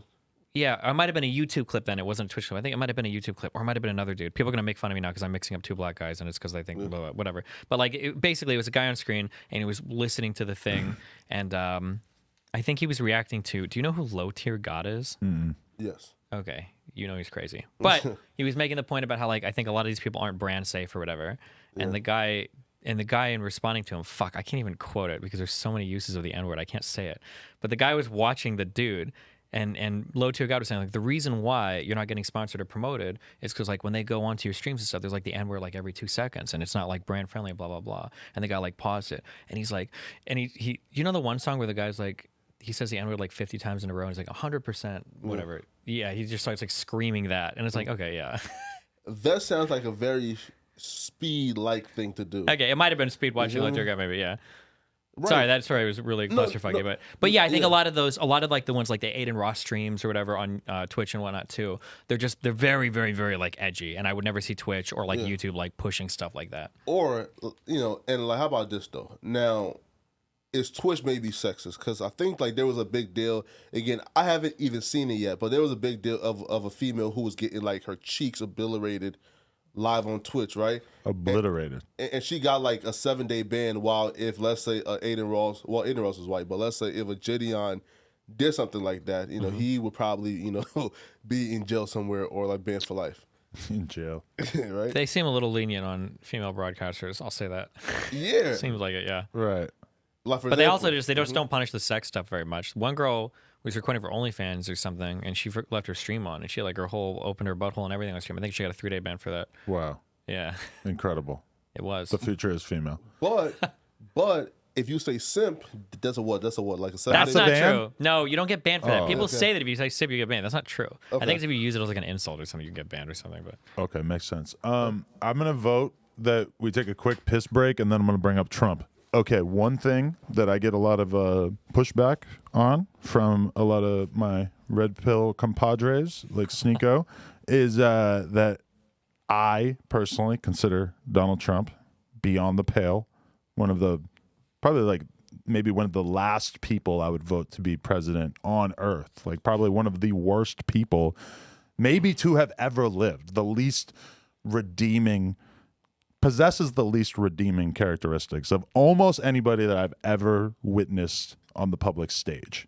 What has Trump And done? on top of that, he intentionally attempted to subvert the outcome of our election, which I would think that even if you were a Trump supporter, that you would hopefully be in favor of fair elections. Now, this, for some reason, is a very controversial opinion with all these red pill people. How do we approach this? How do we find some common ground when to a lot of people on the right, this is like the best presidential candidate possible, and to me, it's like probably one of the last people I'd ever want to see be president. How do you attempt to make sense of this? Yeah, Dustin, you go first, man. Damn, I really don't like Trump. I don't know if I'd go that far. Really? I overstepped it. Okay. No, I I'm a really- big Sam Harris fan, so if you ever heard him okay. talk about I have heard him I'm talk kind about of borrowing Sam Harris talking He's points. in hot water recently for some stuff, or I guess like a week or two ago. And I listened to the original podcast he got in trouble for, and then I listened to his like 45-minute podcast explaining it, and I learned nothing. I already knew how he felt about Donald Trump. I already knew that it was taken out of context, and that he was kind of like thinking out loud and like being a little bit too ponder-ish. He's pondering his opinion of like how social media bans should be taken, and his words were kind of taken out of context. Anyway, how do we think of this? Yeah, I think Trump has. There's nothing redeeming about Trump. Right. Yeah, he's a horrible, It's really pretty transparent. like horrible in every sense of the word. Not actually horrible, because horrible implies like a level of incompetence. He is very incompetent. That's actually probably one of his most positive sides, was that he was so incompetent. That So he didn't get a lot done. Yeah, he in didn't get a lot office, done. Yeah, they didn't ever replace the ACA. He failed on that. Didn't do much for his wall. You know, he did what he could do with executive powers, and he obviously got his Supreme Court picks. But he was otherwise, and then he got his big tax cut. For the most part, he didn't do much, which was I would consider to be a good thing. This is a Sam Harris talking point that he said a bunch of times, probably never been said on this podcast, is that he considers Osama bin Laden a more, admirable figure, because at least it seemed that Osama bin Laden had a real commitment to his ideals and was willing to sacrifice Talking about the dude that for the planes and everything, right? Right, which obviously a very evil act. I'm not questioning that, but like the basic point is that he seemed very dedicated to his actual beliefs. Whereas with Donald Trump, there's really nothing that you could point to like Islam for him that is really governing his Or you could super point to something. decisions. He's just everything is about what benefits him. Yes, it's his ego. He's Right. very egotistical. That's like what he is at the end of Bin the day. Laden was willing to live in a fucking cave, basically, Wait, because he was so serious about his stupid beliefs. So some guy said that bin Laden, who is a terrorist or horrible people, one of the worst people to ever live, that guy is comparable to Trump, and we are trying to normalize that. No, he said that That's a at least Bin comparison. Laden like stuck to his beliefs. And had beliefs Yeah. that seemed at least somewhat coherent. Here, right? So here's what, again, even me, I'm not even like a big Trump guy, you feel me? They all say that. Right? But, You just call him daddy for the record. no. They say that, and you go on their Facebook, and they've got like 50 million fucking Trump memes. They'll say some shit like that, and then they'll hear like on the other side of the building, somebody like, I don't know if I would vote for Trump. Like, the fuck? What do you mean? You fucking hate America, And dude? everybody's trying to distance themselves from Trump in the media and shit right now. They're trying to be like, oh yeah, I like Ron DeSantis, whatever. But okay, sorry, go ahead. Yeah. Nah. So here's where I feel like Trump does the most good, right? Is he brings out, like, for example, as a black man, here's where I feel like most folks kind of fuck with Trump is not really for Trump, right? But Trump, when he came out, it forced a lot of my like closeted friends, right, who was kind of suspecting of nationalist white supremacists, it kind of forced them to come out and really rep they set. And to me, like, if somebody, again, is being bold, being truthful about, listen, here's my side. I'm a white supremacist, nationalist. I'm racist. Cool. I feel like that's better. You're saying that he emboldened white supremacists. That's literally what his biggest critics say. No, right. But like, and here's why though I feel like that's some good. I feel like that's better than the opposite end of the spectrum, whereas condescending liberals who are probably just as racist, but then they're coming as sheeps, as wolves in sheep clothing, right? Who are not trying to like co-opt our agenda. I feel like, again, but the bold white supremacists, Nick Fontes, Richard Spencer, they're much better to me than the opposite end of the spectrum, which is a liberal who is coming real coy, real sly, who's just as condescending, I think that's 100% true. I think over the last like 10 years, progressives and liberals have like lost their messaging on when it comes to black people or minorities in general, and they treat them like retarded children, and they need to fuck off with that because it's horrible. That's just a lesson they've got to learn. And I've heard that talking point from more and more minorities. And then you see people like Kanye West and Candace Owens talking about leaving the plantation and shit. Yeah. You saw the outrage from Bernie fans when black people weren't voting right. And it's like, well, they are uneducated. They just don't know better. It's like, bro, you need to work on your shit. You see? Right? Yeah, it's conservatives used to make this claim, and it was bullshit when they made it, but it's true now. They used to have this expression called the bigotry of low expectations. You ever heard that? Yeah. Where it's like, yeah, well, obviously black people can't do anything because they're special and they need our help with everything because they're fucking retarded. It's like, okay, now it's not exactly like that. Now, conservatives would say that progressives have always been like this or liberals have always been like this. I don't think that's true. But over the past several years, I think it's been pretty true. White people have a really hard time on the left talking about like minority issues intelligently, and then they make like a lot of really fucking stupid assumptions about minority communities. They treat them as way too monolithic, and they overlook like a lot of true problems and shit, and it just it drives me crazy. I'm around a lot of black people, realistically, a lot of salt of the earth, like normal black people, and I don't think that realistically, people who have probably been the most victimized by police brutality because they are fucking in gangs and shit.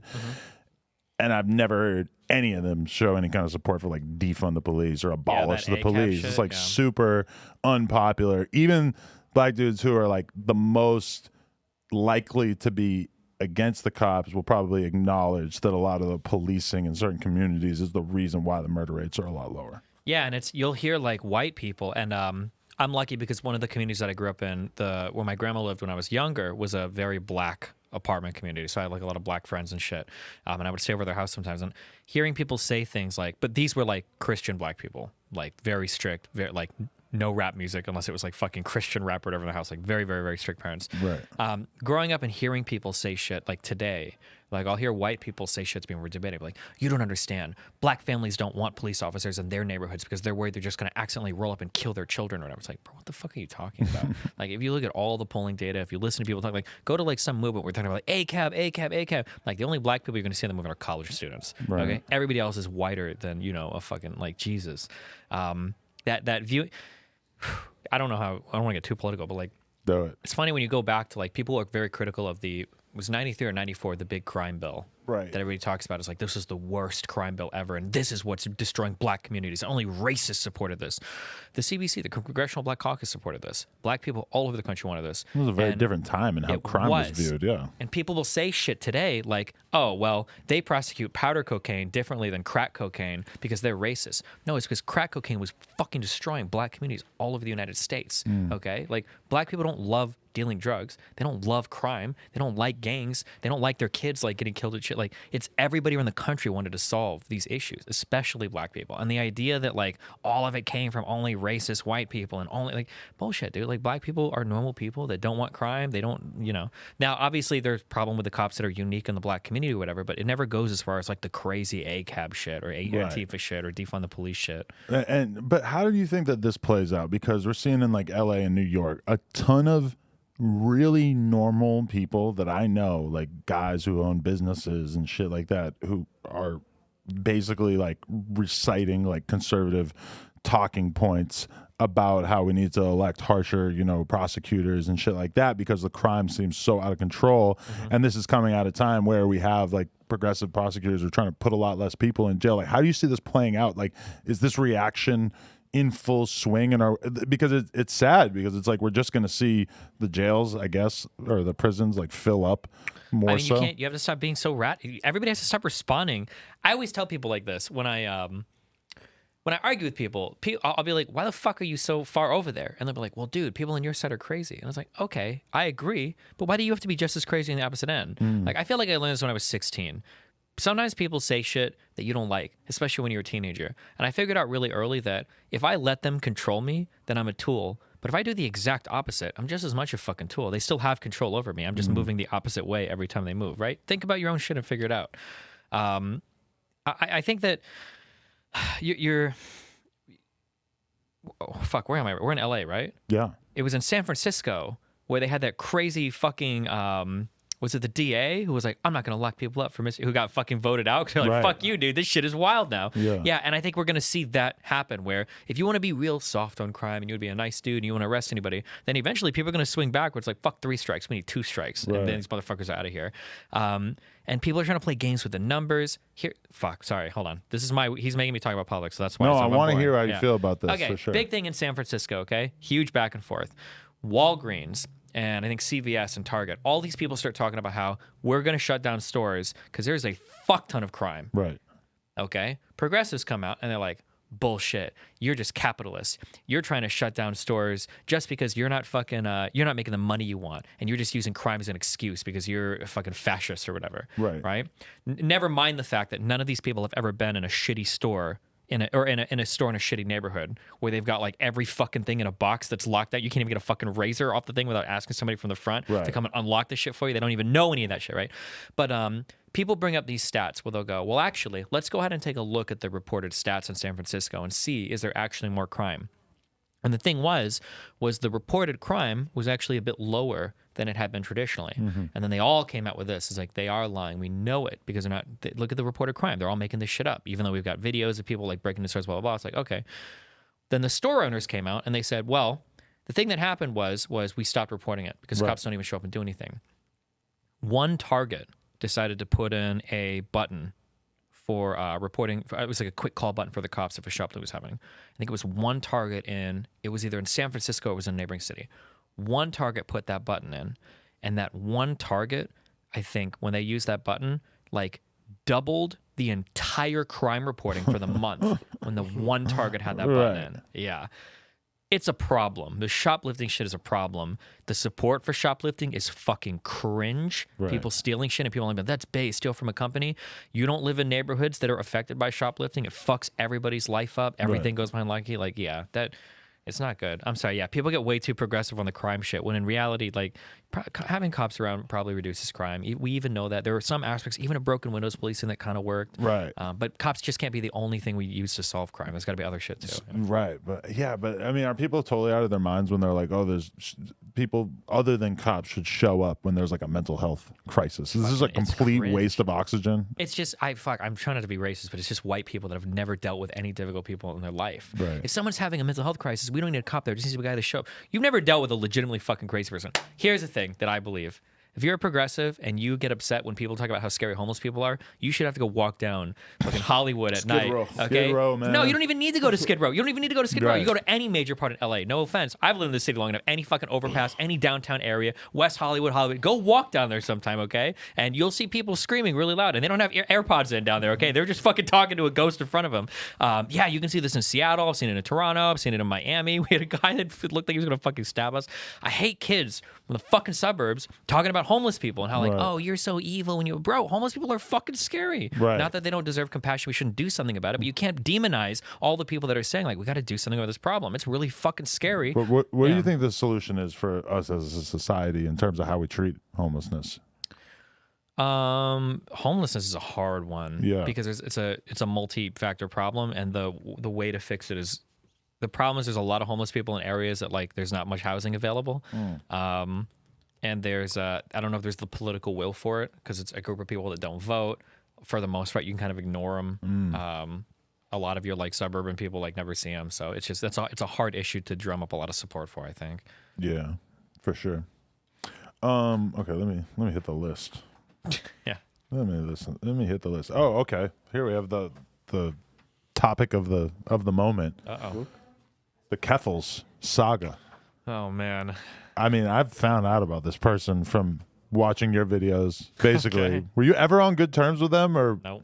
They just popped into my life one day when they were trying to shit stir on the internet. And what were your anti-trans positions that initially would have caused this person to have a problem with you?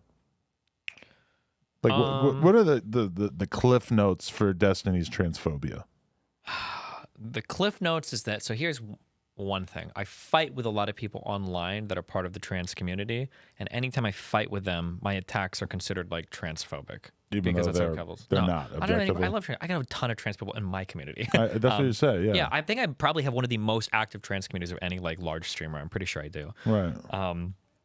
But whenever I fight, like, there was a person that said they took, like, for instance, they said they took 10 Benadryl and they tried to commit suicide, and they came back on Twitter the next day and they released like a Google Doc with like poetry for their fans and stuff.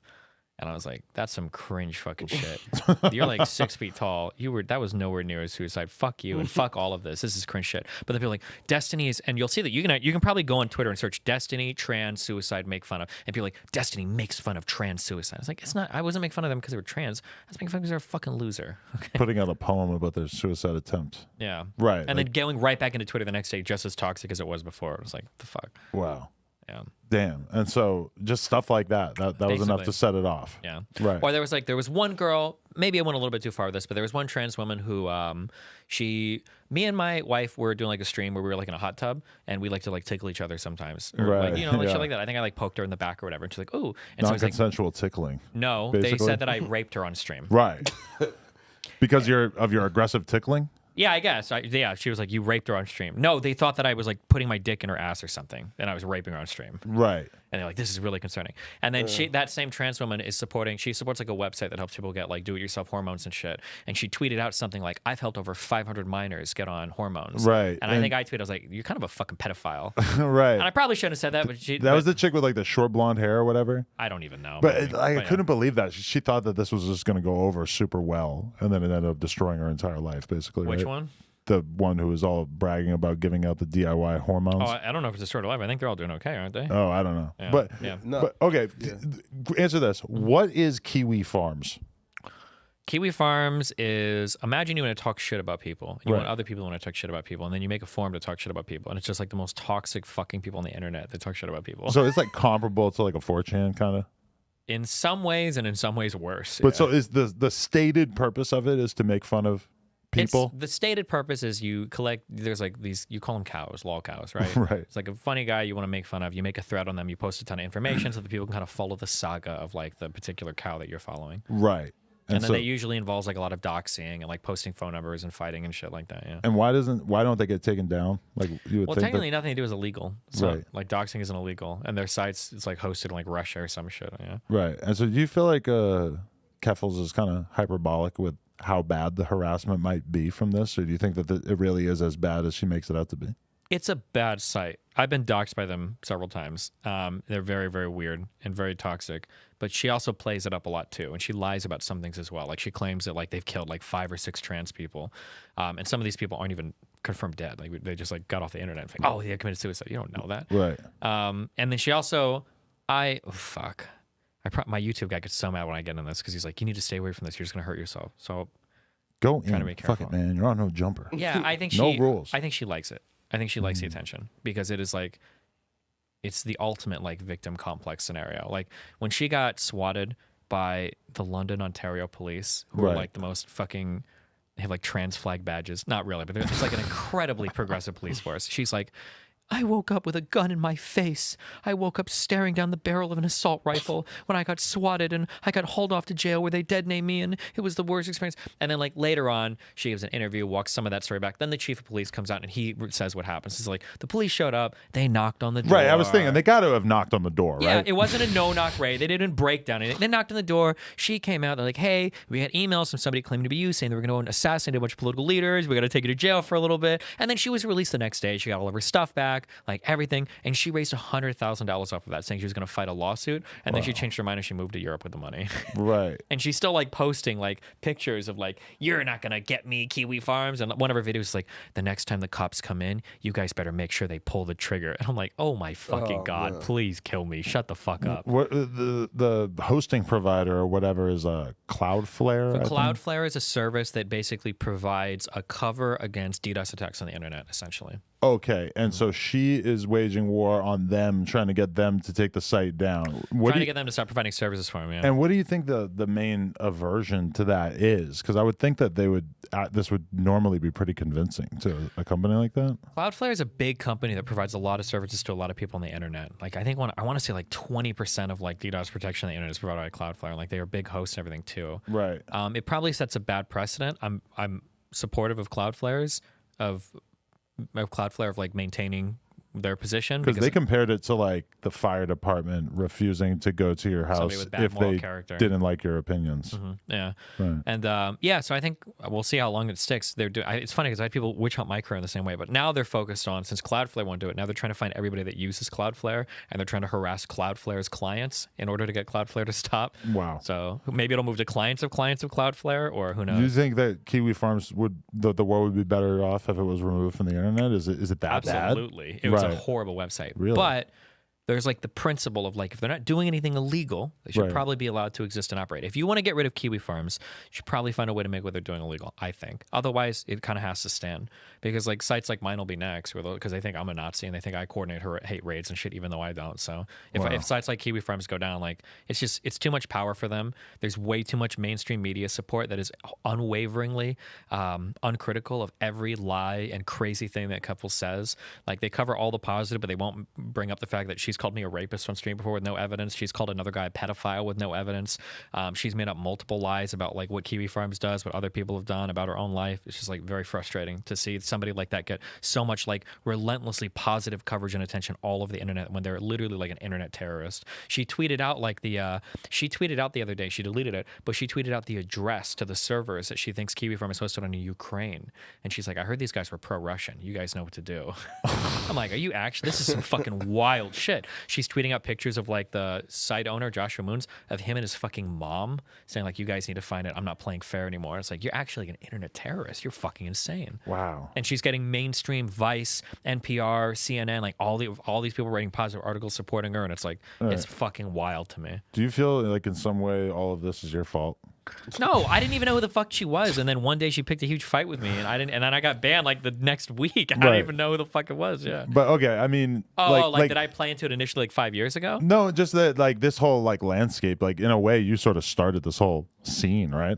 I started the political scene on Twitch. Right. I don't know how. I don't know. I would say I was part of the kind of moving in this direction. I don't know if I can take credit for all of it. Because as fun as it would be to say I was that big. I was watching a video where you were watching Hassan doing an interview, and he was like basically like telling the story of how he got into the streaming space and everything like that. And I have been in his fucking position where you're speaking to like a very mainstream audience, and there's a real incentive to just sort of like paint a sunny picture of your come up or whatever. And like, you know, clearly him saying like, well, there was this guy Destiny doing this style of stream and I decided to basically kind of do the exact same thing. I mean, it just doesn't really sound that inviting, right? Bro, when he said, I just had this idea to combine video games and politics, I wanted to fucking cut my throat. I was like, are you serious? I'm so glad I left my fucking guns in Nebraska because I would have killed myself. Listen to this actual fucking piece of shit. You didn't like that one? What are you going to do? Context, I think, was the show that he was on when he did that interview. Yeah. I Right. never before What's your take on him though? He's just like a progressive. I'll steal Sneeko words. He's a progressive bot. Like anything that like the mainstream progressive narrative is, you can just write. That'll be his response to everything. So like ACAB, fuck the institutions, pro Bernie. He doesn't have any like positions that go against the No. really? Because that's kind of like a dead giveaway, bro. Yeah, like he if is, you're like, on the board with like most- every Trump position, because like I've watched Hassan and like found I agreed with most of the stuff that I saw him talking about, but I've also seen him like, I don't know. Nah, he's a bot for sure. Now, who do you think is worse, him or A3H3 Ethan? Hassan is worse. Ethan is just kind of like a. There's a lot of people that kind of cucked out to like the progressive communist shit because it's like the popular thing to do, and I think Ethan is kind of. I think Ethan tries, but doing that show with Hassan's like such a big personality, and it's easy to just let him kind of like take the reins on everything. I think Ethan tries. He tries now. He tries. But like, let's be real though, right? So do you think that Trying to do Ethan- better with not preemptively burning bridges, okay? He tries, okay? He tries. He's gonna be on that fucking Frenemy show. Yo, not like he's deteriorating, right? Like in front of our what? eyes. He's Deteriorating. Oh. Yeah, in front of bro. Listen, like Ethan used to be this super smiley, giggly comedian. You feel me, man? Bright face. Now he has bags under his eyes. He's turning pale. He's fat as fuck now. Again, I can't talk, but right now, do you feel like he's doing this? Because again, he was once edgy at some point, but now do you feel like he's doing this because he truly believes this, or I don't it's know, just man. a means to the bag? Yeah, I don't know. I don't know. It's hard to say, dude. I have a friend. It's so funny because it's almost the same thing. Jennifer, she was a huge fan of, or she still is a huge fan of H3H3. And I remember in the beginning, she's like messaging me like, I fucking hate you for what you've done to my show. I was like, what are you talking about? It's like, now they're doing a show with fucking Hassan. He's your fault. And now Ethan is this horrible fucking guy who's just like this woke loser. And I'm like, that's not my fault, bro. But she gives me like updates all the time. It's like, he fucking said this dumb shit and now Ethan's saying this dumb shit and I fucking hate you. I was like, oh. Right. His comment sections now, if you go to his comment sections, you'll be hard pressed to find a positive comment. Sure. I mean, like they've changed a that bad? lot. Really? Yes. It's just, I just don't like I hate to use this fucking word. I hate the bot talking points. Like The bot thing is taken over. It is, but like I feel like I could script out like give me a media event and I could write everything you're going to say about it. You're so predictable. It's like, I'm not even going to you. Like, I'm not going to Hassan or Ethan, mainly Hassan, but like, Hassan and Ethan, I'm not going to you guys for like your opinion on the news. I'm going to you to find out like, what is the progressive establishment like broadcasting to the world so that we all know like what we need to tune our fucking antennas to think. And it's like so fucking boring. Oh, God. Damn. But okay, how often do you feel like you have to do a balancing act between stating how you actually feel and being nice? Because, you know, I have like a bunch of trans people that have been on the show over the years. I know a bunch of trans people. I mean, sometimes it doesn't really, it just feels like so unbecoming to even like have some of these conversations publicly, because it's like, on one hand, of course, you want to respect how everybody wants to live their life. But then at the same time, it's like, there's a lot of stuff done under the name of this stuff that if you were to just really like just go along with it, like we were talking about Demi Lovato's pronouns on the fucking podcast when she first changed them. Like if I had kind of just gone along with it and been like, we got to respect Demi's pronouns, then like, you know, it's like 2 weeks later, she changes his back. Who the fuck would even want to watch me talk about anything if I were to just be like, gotta respect Debbie's pronouns? Like, it's just too boring. Like, you just have to have something to say about this kind of thing. But then at the same time, it's like some people will just be like, oh, he's a transphobe. Like, I'm not going to kind of dig in a little bit and see that what he was saying was actually pretty rational in the situation. Yeah. Well, so a question for both of you guys. Do you think... You got to let him respond to that first. Yeah, sorry. Don't double question. Well, what's the response? I mean, like, do I feel like you have to be nice? I'll be pretty honest about most of the things I believe. That's my brand at this point. Right. Like, people call me a bridge burner and shit, so like, I'm okay. Yeah, I can be pretty honest about most of what I. Because even there was like immense pressure on you to walk back your N-word take, which was really kind of mild. You basically was such said a like fucking mild take. you That said was- like privately, in the context of a joke, you would consider it acceptable, right? Is that basically rough? the original take was basically, I think you can joke about anything. Everybody should be able to joke about anything they want to. Right. But publicly, you have to be aware of who your audience is. When I talked about earlier, like using certain words, right? So there are jokes that I would say privately that I probably wouldn't share publicly because I just don't think it's appropriate on my platform. And then that basically turned into like, would you say the N-word privately? And I was like, I don't know. Maybe with the right joke, sure, whatever. Right.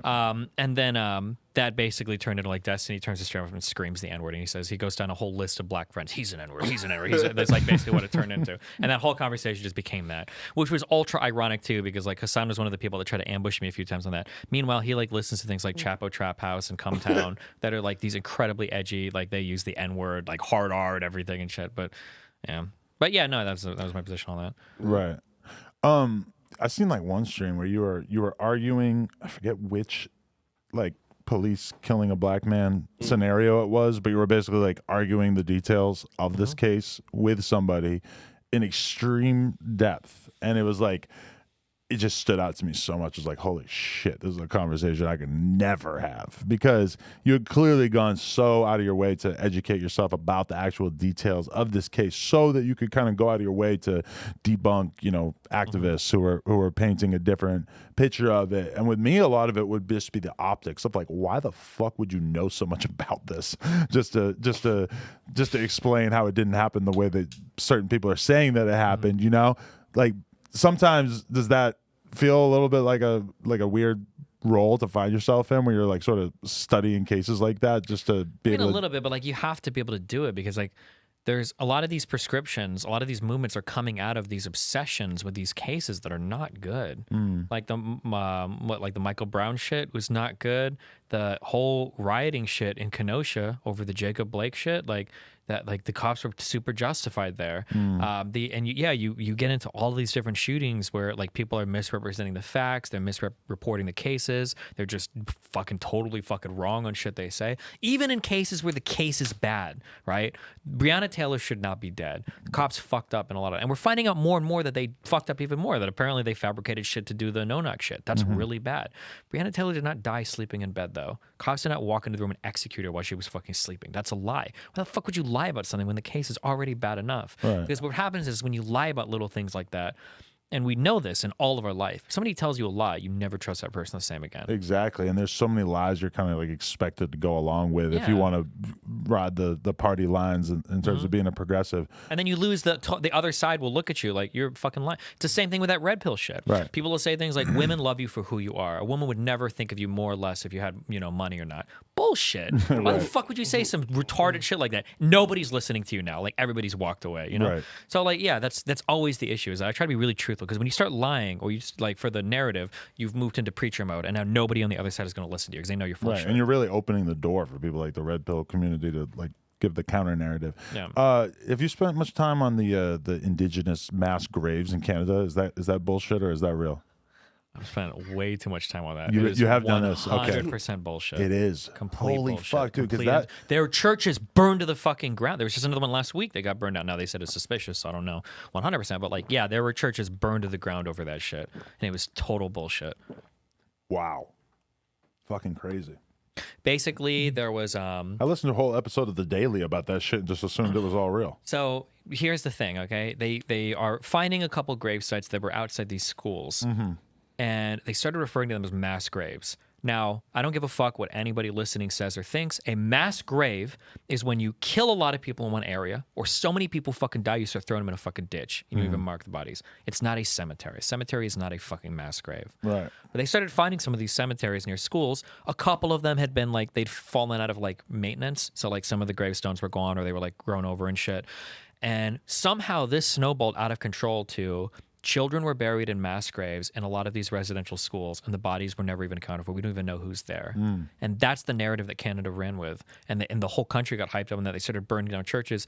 But here's the reality. There has not been a single actual mass grave discovered in Canada. There's not been a single body exhumed anywhere that somebody didn't know about. I don't think they've exhumed any at all. Right. All of that narrative was 100% bullshit. And nobody has issued retractions. Nobody will pretty much, retract anything. Of course not. How is that even possible? Yeah, that's wild. And That's there's insane. churches were burned to the ground. There were over 100 vandalized. There's like 6 or 5 to 10 like actually like burned, and they're not ever usable anymore. They're completely destroyed, and nobody took accountability or responsibility for it. You know, I heard a similar thing about that fucking. Remember that bird watcher beef in New York, like around the time of the George Floyd thing? It was like, what was it? It was like a black dude who was like asking. Or he was like, Oh, yeah. basically talking to a lady who was walking her dog. Yes. Amy Cooper. I listened to a Barry Weiss podcast about how that didn't happen the way that they put out there, and it was fucking insane. They interviewed her. How it happened on the video that went viral was black dude standing there just being chill, and the woman is like, I'm gonna call the cops on you for being a threat to me. Right. The full video Right. was the guy saying, I'm going to put out some candy treats. I'm going to get your dog to come over here. He was trying to lure the woman's fucking dog away in a park. Yeah, that story was bullshit. Her life was destroyed, I'm pretty sure, over that fucking story, Totally, too. she's still in hiding. Like Barry Weiss was somehow able to get her to do an interview, but she had never talked to the media. She was, her life Absolute was fucking ruined. bullshit, dude. It's crazy. I never knew that. Absolute bullshit. Right, because This is, I always say that people get so mad at me, but anytime I see a clip where it's 15, 30 seconds, I'm like, we all have cell phones today. Yeah. Nobody's cell phone stops at 15 seconds. There's a reason why you're seeing a video that's 22 seconds long. Yeah. Okay? There's 50 million things that could have happened before and could have happened after. Don't fucking draw any judgments or conclusions until you see all the footage. There's literally no reason to do it. Okay? Nobody's holding a gun to your head telling you to make a decision right fucking now. Nobody's got their fucking hand on the nuclear button about to bomb something. Fucking chill. Just wait for the rest of the story to come out and then make a decision then. Right. The Kyle Rittenhouse shootings. I heard I watched the debate and it was you doing this topic, but it was like before all of the information from the trial and everything that we know now, and you were kind of wiping the floor with Vosh, regardless, even though you didn't have like any of the information that we know now. But yeah, that's an open and shut easy one. Do you know why the Rittenhouse shootings happened? Because he was basically being attacked. Kind of. So the Kyle Rittenhouse shootings happened because in Kenosha there was mass rioting. Right. Because a few days before there was a video release of Jacob Blake getting shot 6 times in the back by a cop. Right. And it looked really bad. Black guy was getting into a car and a cop shoots him like 6 times. The reality of that situation that we didn't find out until months later was that this dude was his wife or girlfriend had called the cops. He either had an open warrant or already had been convicted of like sexual assault. He came to this woman's house, like kidnap her kids. He had like 2 or 3 kids in the back of the car, and he was about to get in the car and fucking drive off with them. And the cops were trying to stop him from leaving. And people are like, yeah. And once all this, the story came out, people were like, oh, okay. Yeah, obviously this was like, okay. Well, people didn't say that afterwards because nobody cared. But like all of the rioting that happened in Kenosha, all of the Rittenhouse shootings that happened afterwards, all of that was on the back of a video where you only had 20 seconds of it. You didn't see the full fucking video. Right. It's so stupid. Yeah. Even like the day of the Rittenhouse verdict, I had to inform like AD and T-Rail that he didn't kill 2 black people. Like, oh yeah, they believed that that was just so consistently like put into people's minds somehow. Some media stories even tweeted that out, like or yeah, like this is an example of white supremacy when a white guy can murder black people and get away with it. Like motherfucker, what are you talking about? Or people, I even debated Sam Cedar on this, and we started the very start of the conversation. Like there's a lot of misinformation relating to like, for instance, like the shooting of like Jacob Blake, and he's like, yeah, I understand Jacob Blake dying was probably, and I was like, hold on, Jacob Blake's not dead, Sam. And he's like, oh yeah, he's not. I guess he's just probably like, oh, what the fuck? Right. Sorry, but yeah, like that drives me crazy. The Rittenhouse thing though as well. Like I remember seeing LeBron tweeting about like, your white tears, and I was like, bro, this is like an 18-year-old kid who killed 2 people. Is it really hard for you to believe?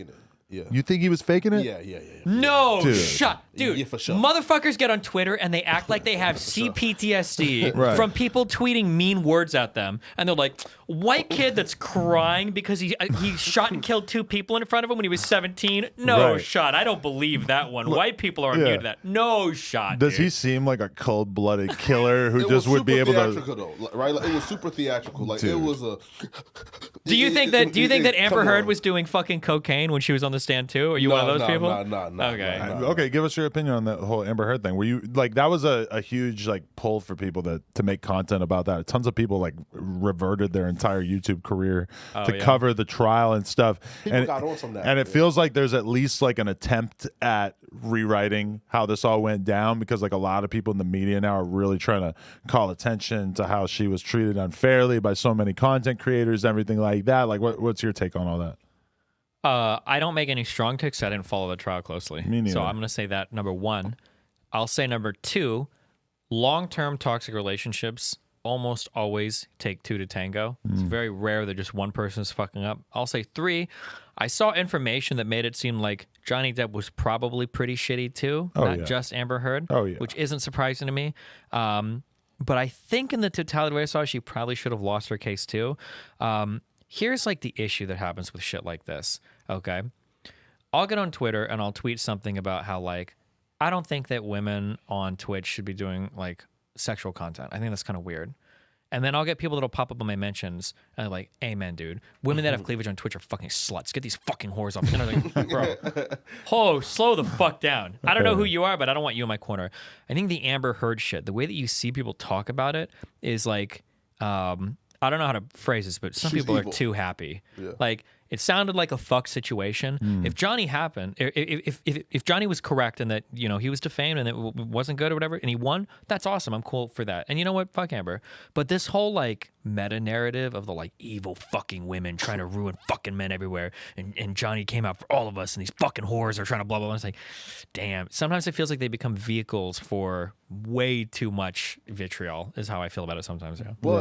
Well, they're not half wrong though. Meaning, just for what like we were told or seeing what like Johnny went through, it doesn't feel like she's getting like the level of criticism, right? Again, if I told you, like this dude shit on me, feel me, and this female's bad, and like he's responsible for her losing a portion of her fingers, that man would never be able to ever get work again. He'll be ostracized, he'll be banned, he'll be boycotted. But she kind of feels like as if she's getting like a pass. I think she, was let off easy.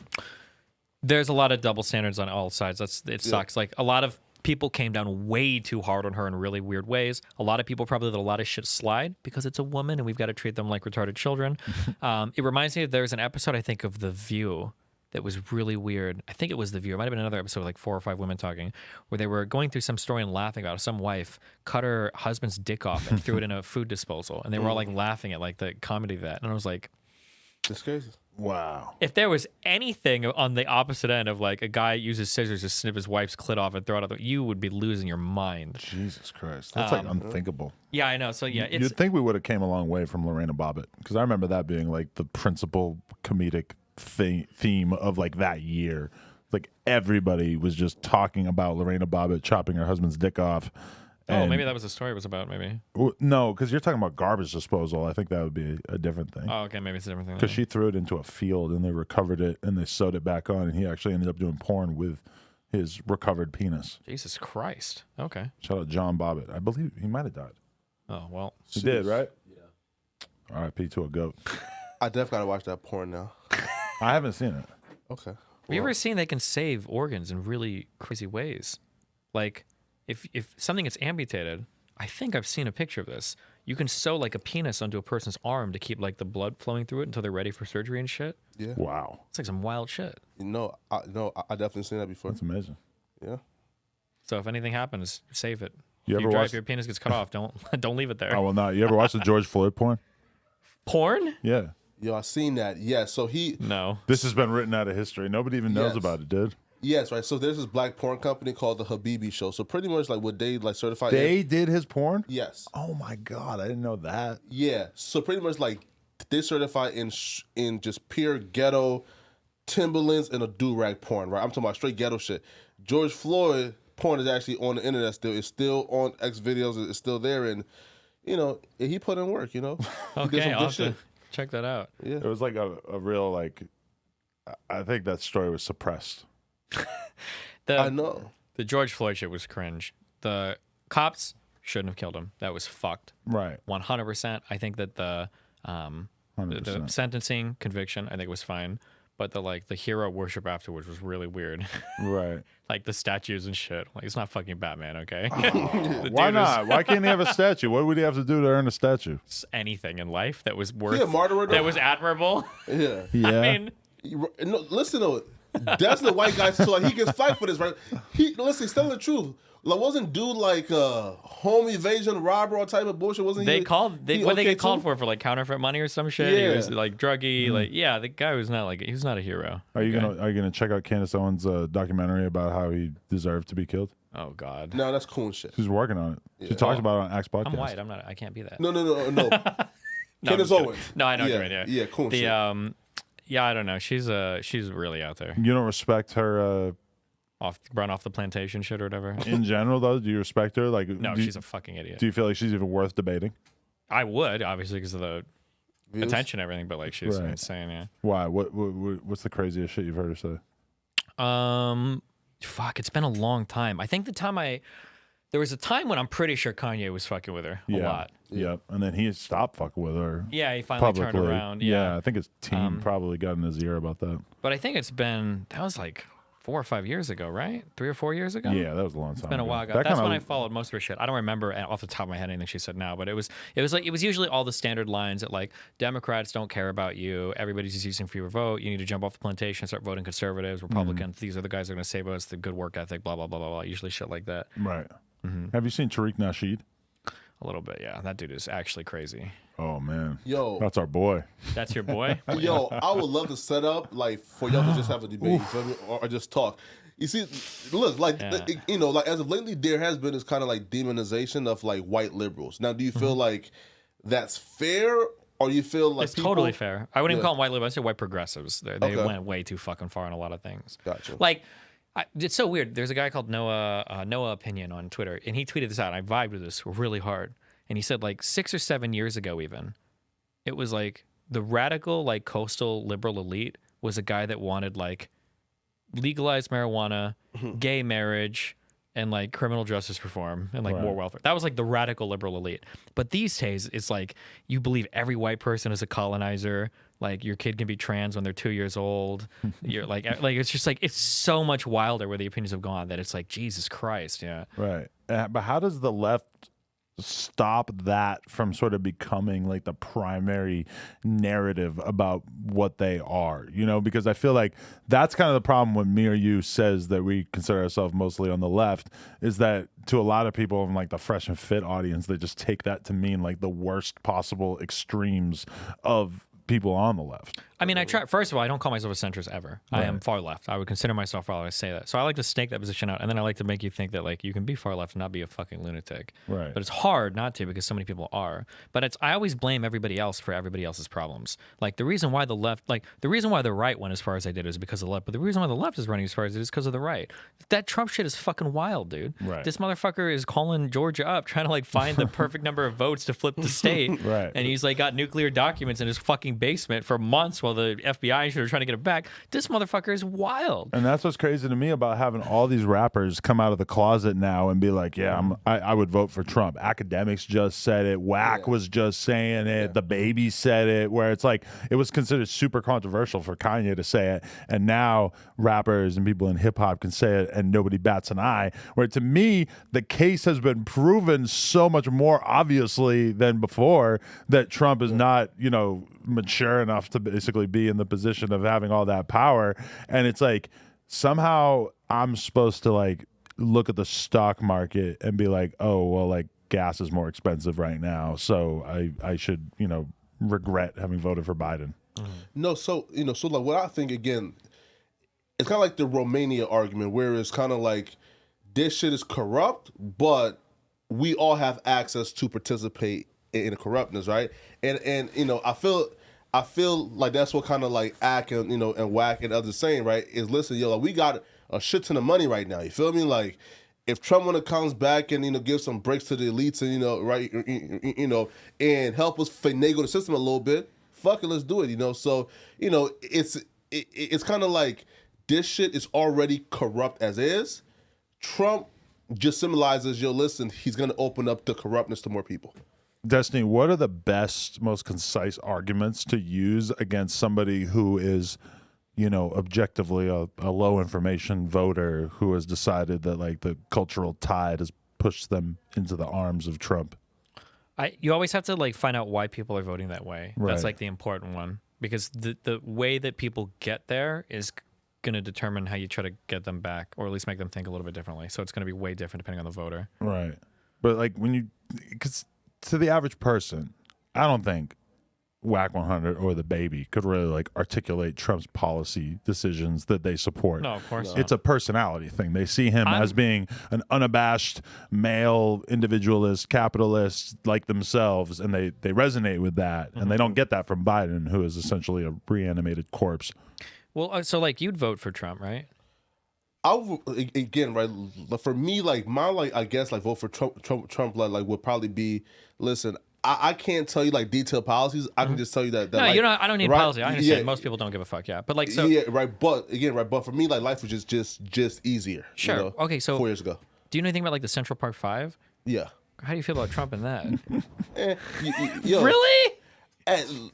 Again, right. At that time, pretty much everybody thought. Not. I'm pretty sure he still come defends on. it. Didn't he write an article like defending that like fucking 20 years later or some shit, or like Yeah, even like? he held on for dear life with that. What about the Obama birthism shit? Do you really think that's that's crazy. is that a good person? Somebody who holds on for dear life to the idea that Obama wasn't born in America when he knew. He absolutely knew. I feel like that's where people mess up, right? So like, Because I don't think that those are terribly convincing arguments for somebody like Whack. Like to say like, oh, he did something 20 years ago that was fucked up, because somebody like Whack is saying that about himself. I did fucked up shit 20 years ago. I was a criminal. I was a gangbanger. I did all this fucked up shit. So they kind of like that about Trump, that he has such a fucked up past. Yeah, because and the fact that he doesn't feel any kind of guilt about it, because they relate to that. yeah, again, right? Like we all know Trump isn't a good guy. Like that's clear. But I feel like, for example, like most of us, like we can't go into like foreign policy and tell you policies, right? But I can walk down the street and see gas is $8. You feel me, right? So you know, so just how my life was affected. Now, maybe Biden got the shitty end of the stick. You feel me? Took over, like a shitty situation. But life was just easier when Trump was in office. So so most of us just going back to what we know. And that's just like the lowest information of course. policy. Like I don't like to call it that. I don't like. I know. I know it's not useful because to say that. Because some people that will be the start and end of their engagement with politics is economics, right? And if you have shitty jobs, like unemployment was really low under Trump. The economy was obviously like taking off before the coronavirus kind of detonated everything. Right. So yeah, I mean, like I can understand some people's engagement with stuff like that. The only thing I would point to is that like it's hard because people have feelings about it, so it's hard to look at numbers. But like if you look at like the years preceding Trump under Obama, like shit was all headed in the same direction. Like it's not like shit was like fucked and then Trump came in and like boosted everything. Like stuff was going up.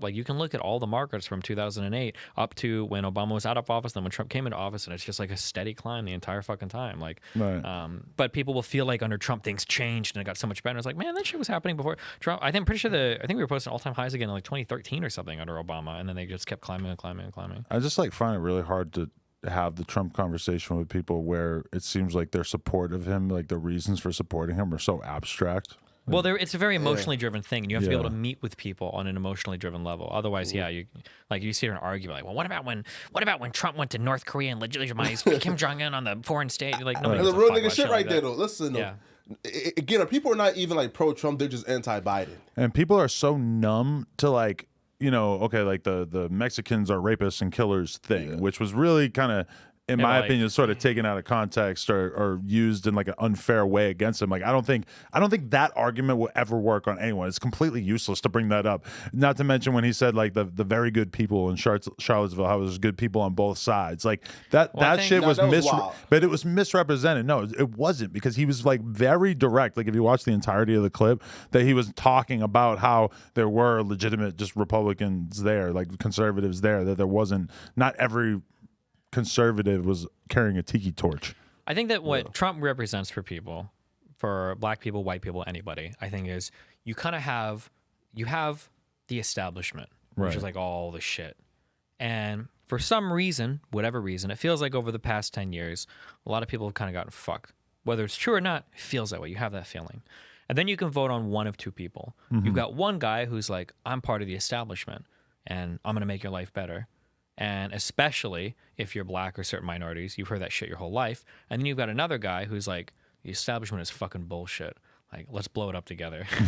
Exactly. And you're like, you know what? I fuck with that. And that's the mentality, I think, of a lot of Trump voters. So when you come at them and you're like, well, don't you think he's really rude on Twitter? It's like, yeah, I think he is. I kind of like that, actually. Like, well, don't you think he's like making a lot of trouble, overseas? Like, I've never been overseas before. I don't have a passport. I don't give a fuck. You know, I think at the end of the day, it's that like, it's like this anti-establishment. It's like, this guy's here. He knows it's all bullshit. We know it's all bullshit. At least he's saying it's bullshit. And you've got like, did he make some comments about like Mexican judges and whatever shithole countries? Yeah, sure. But liberals say that shit too. They just say it when the camera's off. Fuck them all. I think that's like the general feeling for Trump. And that's why you can't come at it with like, well, what about his tax policy? And it's like, motherfucker, I don't even get earned income. I don't even file taxes. I don't talk to me about his tax policy. I don't give a fuck. I think that's the issue. You have to meet people where they're at for why they vote on the things. Right. No, like he's not wrong, right? Like again, also too, like why like black folks like would never vote for Biden is, for example, like shit like the Asian, hate crime bill, right? Bro, like he promised niggas a bunch of stuff, right? He gave us lofty dreams, came into office and ain't give us shit. You feel me? So like at this point, like I think Biden would never get the black vote again. No shot. I think old black people love Biden. Yeah, I think they do. Young stuff is different, but I think old black people love Biden. Do you think that we should be angry about the government forgiving student loan debt? No. It's fucking complicated, man. Right. I thought you guys talked to rappers and shit. I don't know. I was coming here for detailed policy analysis. I think if they did it, they probably did it in one of the best ways they could. They tried to keep it so that like, you had to earn it below a certain amount of money to get some loan forgiveness. That's fine. Right.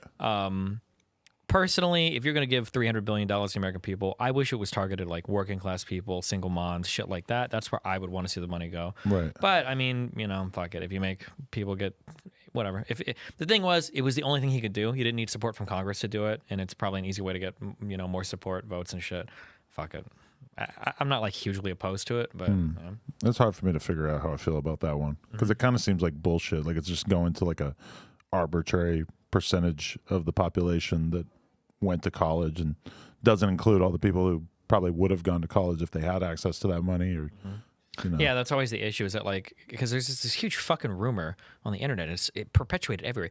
You get a college degree and all you do is you go and work at Starbucks and blah blah bullshit, dude. College degrees are worth their weight in fucking gold in the United States. They're still worth it. Maybe not if you go out of state to some fucking $200,000 degree for some bullshit. But if you go to a state school, you get a degree. It's like a $20,000 a year median difference in earnings between high school and college. It's like $36,000 versus like $58,000 a year. Over $1 million, like over a lifetime of earnings from a college degree. Like they're still worth every fucking penny for them. So yeah, like people, but then when we give those people like all the fucking money, like, oh, here you go, student loan forgiveness. It's like, well, this motherfucker's fine, dude. He just got a degree. This guy's gonna go off and do shit in life. He doesn't need the money. Make him pay his shit back. Who cares? Give the money to the dude that's fucking working so much he can't fucking go to school, or he can't afford to send his kids to school or whatever. Like, fuck, find a way to give these people money. Though, but again, like the majority of people who are currently, let's say, at the bottom, they are there, primarily due to poor, like choices. So if you're given, those people there who, have made up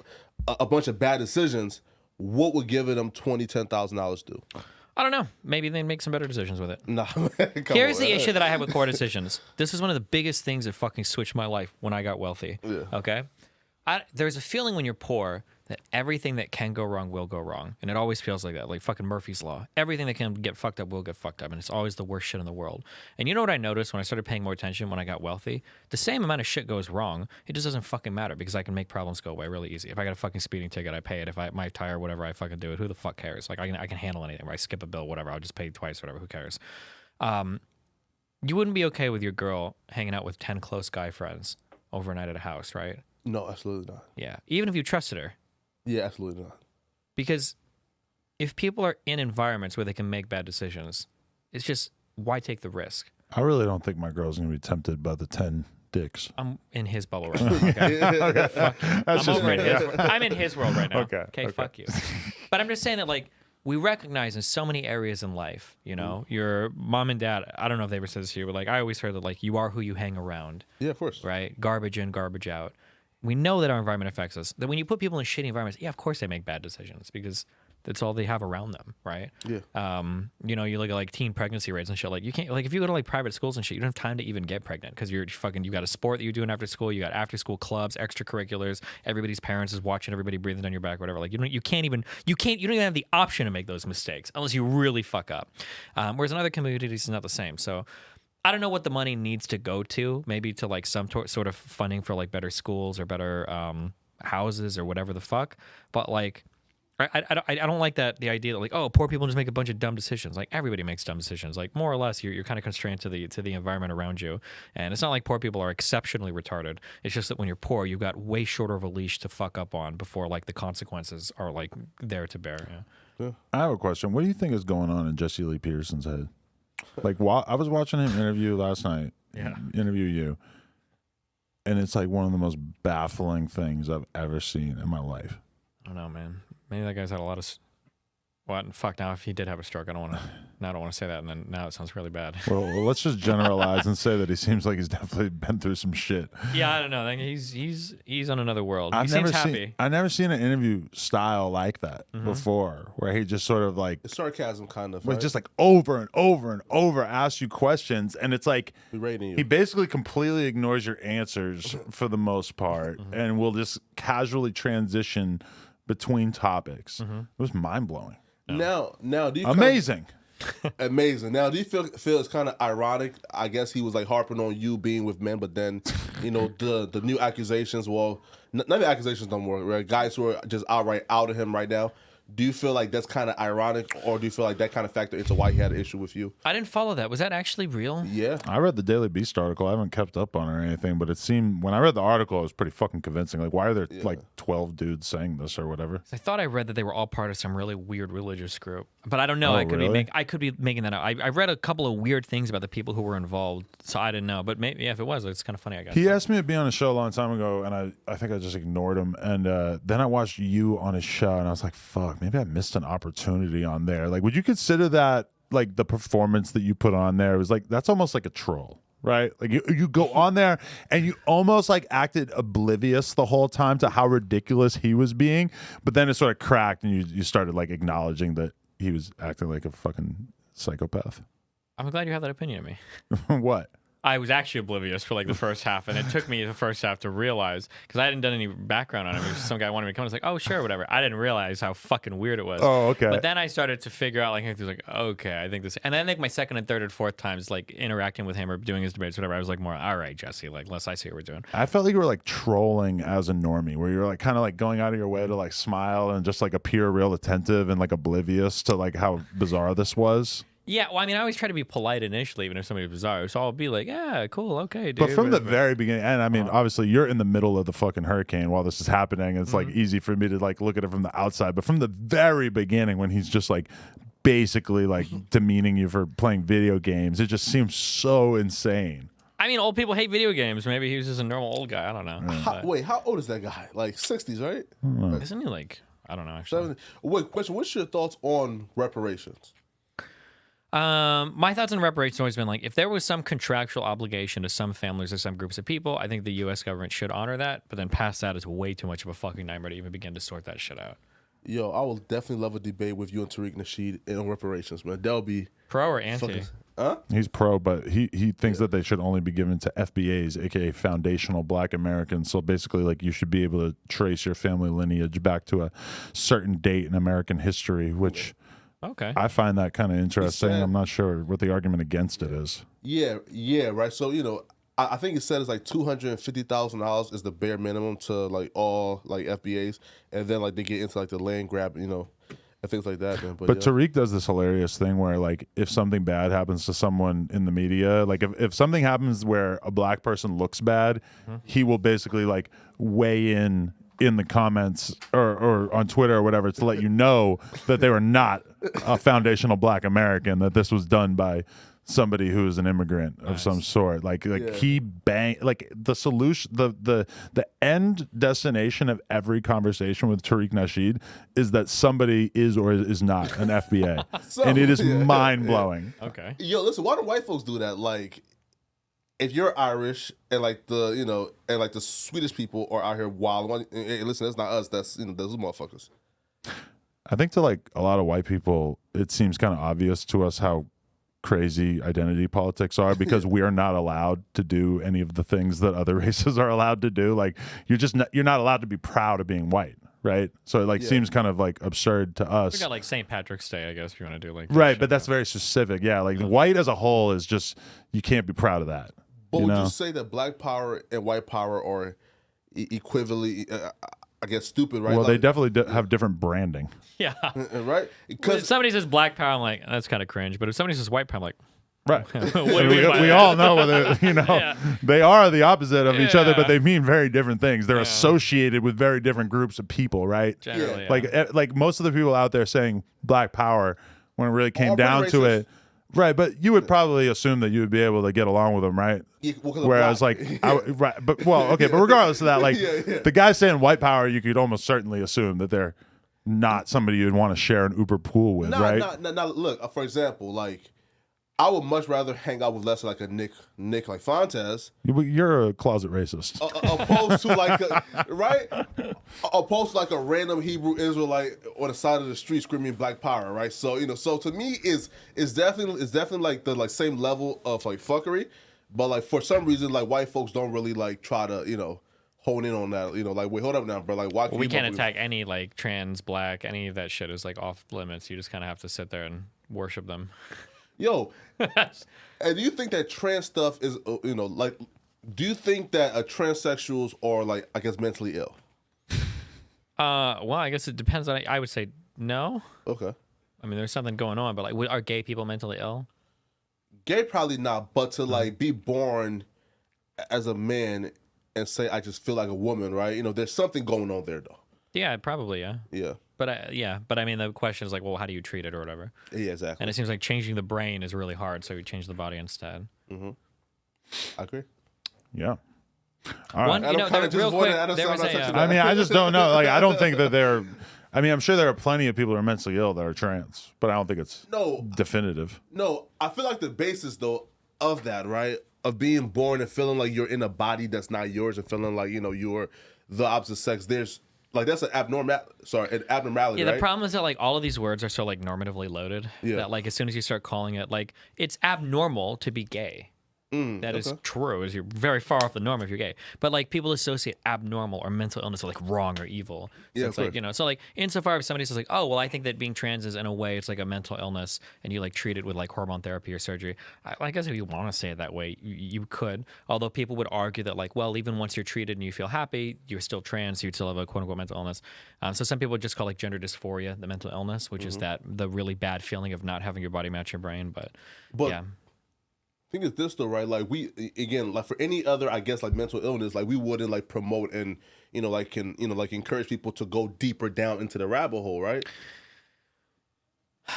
Man, we're really just hitting every deep. Do you want to talk about like Iraq or Afghanistan next? Like we're just going to every fucking deep. Okay. No, we're almost done. We're almost done. So here's the way that I would describe it. Okay, so somebody will look at a trans person and they'll say, okay, you think you're a woman, even though you're a man. I think you're delusional, and I'm not gonna like do surgery on you because you think that. And then they'll be like, well, what do you mean? And so this is a feeling I have. And so I say, okay, well, let's compare you to somebody that has like bulimia or anorexia. If somebody was anorexic, we wouldn't give them like pro dieting tips so they can only eat 200 calories a day. We would say, you're wrong. You need to change your anorexia. You're having problems. Or if you're bulimic, we wouldn't give you like teeth guards so you can vomit and protect your teeth all the time and give you a safe room to throw up. And we'd say, you need to stop throwing up. So why for the trans person do we say, well, we're going to give you surgery so that you can like be trans just like you want to be, right? So the complicated issue, and we still don't know the answer. So when you look at a bulimic person, you look at somebody with like an eating disorder, this is a person that we can comfortably say is delusional. Now, when I say delusion, I'm talking in the psychologist term. A delusion is a fixed belief you have that will not change regardless of external evidence. So when you take some of these people, 5'6" woman who weighs 80 pounds and looks at herself in the mirror and she thinks she's still fat, that's a delusional thought. Your anorexia or your bulimia is stemming from the delusion that you're fat even when you're skin and bones. Now, if we look over at the trans person, it's tempting to say that you want to be a woman, but you're a man, okay? You're a male to female trans person. You have a delusion that you are a woman trapped in a man's body. But the complicated part is there might actually be an underlying fact of the matter that they truly are, for whatever reason, whether it was environmental stuff or whether it was in the womb or genetics, that their brain is sexed oppositely from the body. In which case, if they feel like they have like a woman's brain in a man's body, it's not actually a delusion in the same way that the bulimic or the anorexic person has a delusion. It's a true fact that their brain is sexed differently than their body.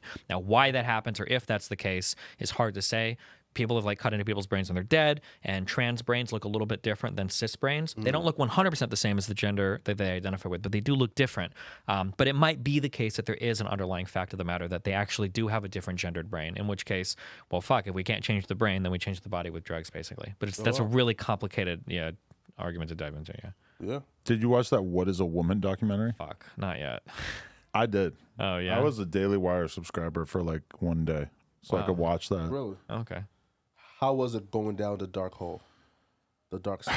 It was pretty fucking stupid, honestly. It's like watching like Borat, where it's like he like goes around and just talks to all these dumb people and just like gets them to say to like he like confuses people. And some of it, yeah, it's like gender studies professors who are like incapable of having like a reasonable discussion about it. Like he's making a fair point, but it comes off as so like mean and like just stupid. Like I don't know. He is like a fucking piece of shit. You can if you watch his Twitter shit, that would be a fun guy to debate. He's another guy that like masquerades as an intellectual, but you can tell he would never have a challenging conversation because he would fall apart immediately. Like right out the gate, he like says some shit, like just calls the somebody dumb or something, and I'm like, oh, okay, that's like going to be the tone of this documentary. They're not going to be like try to be like subtle and presenting their opinion. Okay. I also hate that like this gets into there's a whole like philosophy of language that you can talk about. I hate that the question is presented so obviously, like, what is a woman? You can't answer, when it's like language is really complicated. And I could look at things that are far simpler and never get a positive like answer from you. So for instance, if I were to ask like, what is a table? There's a lot of different types of tables. There's tables that could be chairs. There are tables that might have 4 legs. There's tables that might have no legs. Does this have legs? Like, even for something as simple as a table or a cup or whatever, it's really hard to define these things. Well, when you say woman, that could mean a lot of different things depending on what you're talking about. And you were the first person that I actually heard speak intelligently about that, about the fact that what a woman is actually a more complicated question than just what is a biological woman, an adult girl, whatever. Like a woman is just an adult female, right?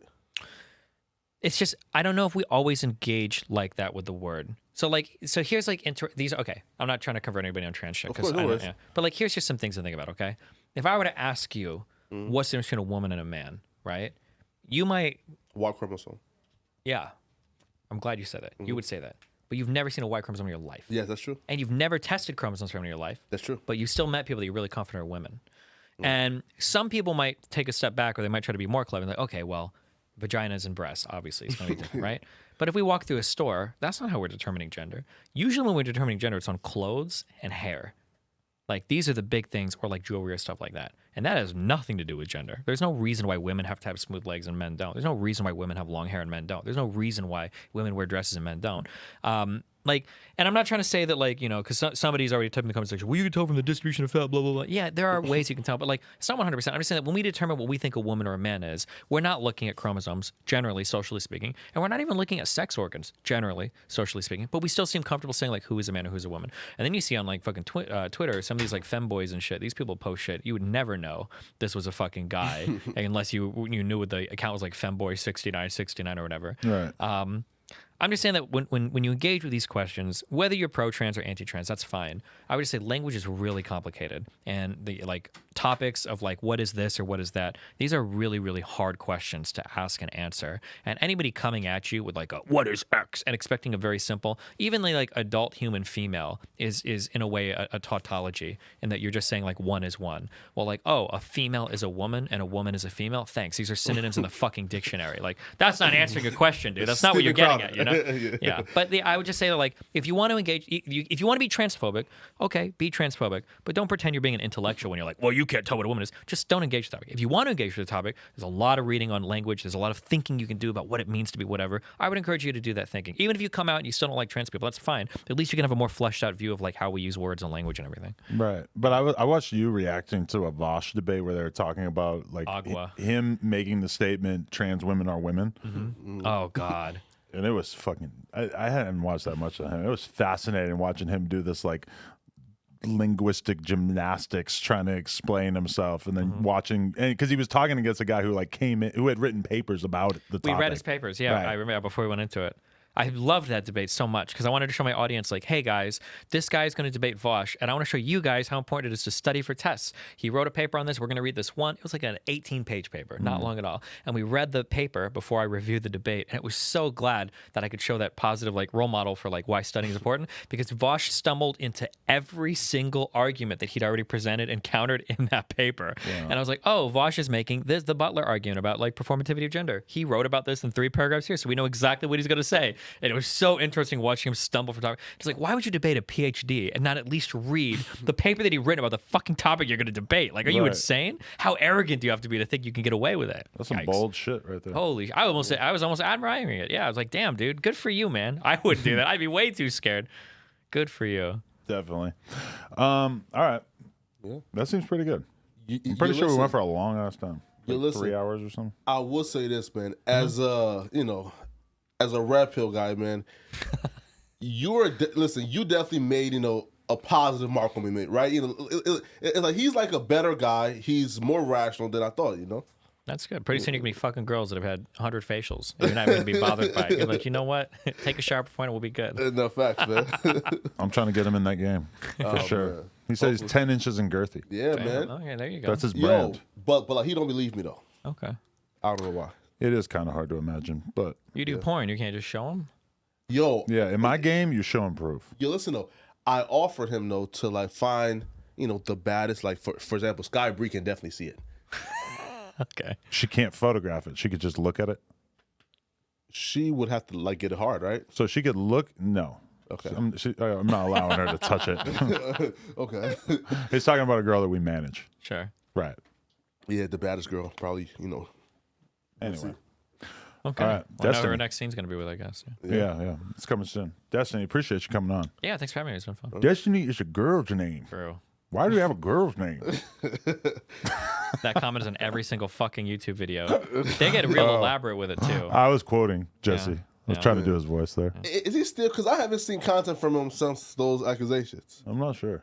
I don't know, man. Yeah. He's got a studio down in Off of I fucking remember the street. It's in LA though. Maybe I should tap in with him. Yeah, go drive by. So and see you who's got there. to re-upload the content. You always ask when you go on shows and shit if you can do that. Oh yeah, am I allowed to do that with this one? I mean, we've never done such a thing before. Give No, us a window Yeah. What do you mean by that? like of exclusivity. Oh yeah, of course. Yeah. But like, what I see you do it with? Oh yeah, you did it with his because I probably wouldn't have seen it otherwise. Yeah. I don't know how. I viral usually it would've ask him gone. beforehand, like, are you cool to upload it? Because some people super don't care.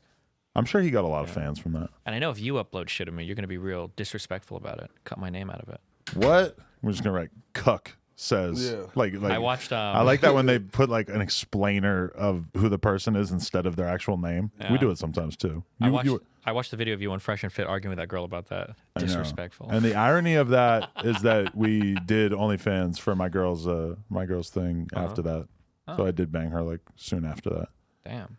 I felt kind of bad though about how aggressive I got. It just seemed like unnecessary in retrospect. I super disagree. You Really? know, yeah, what? That- You went easy on her. But I I feel probably like- could have came off better if I had just like, because she was like, every word she was saying was like making her point make less sense. Like I could have just kind of like sat back and like let her walk into the trap. I feel Super like. entitled. Yeah, super Yeah, entitled. it was like very much like pretty girl that's never been told no about anything in her whole life. Because there's like Yeah. so many different ways. I'm pretty sure you are right. You always look better if you're more chill, Right. which has been a lot. It's taken me a long time to learn that, Right. Because it's fun to go in on somebody. But she definitely there were like 32 different ways that she could have approached that. Well, you probably would have been more chill.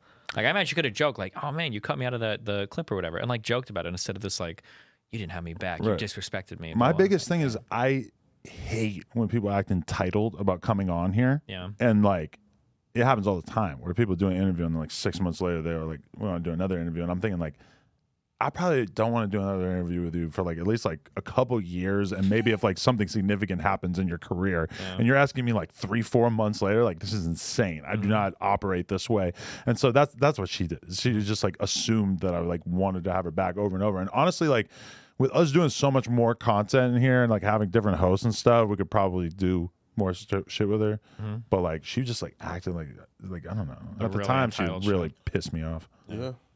Yeah, but I don't even think like she's somebody who would be like great to even like talk to, right? Like for example, like outside of yes, I'm hot, I fuck men, like what would she have to offer in terms of her views on worldly? Kiki Clout? IDK. I don't know. What is she talking about? What's her platform? I've never seen a video of Kiki speaking other than She's that. a cool girl though. Okay, well, hey man, shout out to Kiki. Yeah, I fuck with her. I banged her. You fucked with her and Real, you fucked. real proud of myself. Nice. Devious. All right, I appreciate you guys. Yeah. All right, Thanks. man. Destiny, Flakko, No jumper. coolest podcast in the world. Check us out on YouTube, TikTok, Patreon, Instagram, etc. Like, comment, and subscribe. NoJumper.com if you want to support. See you guys on Reddit. Peace.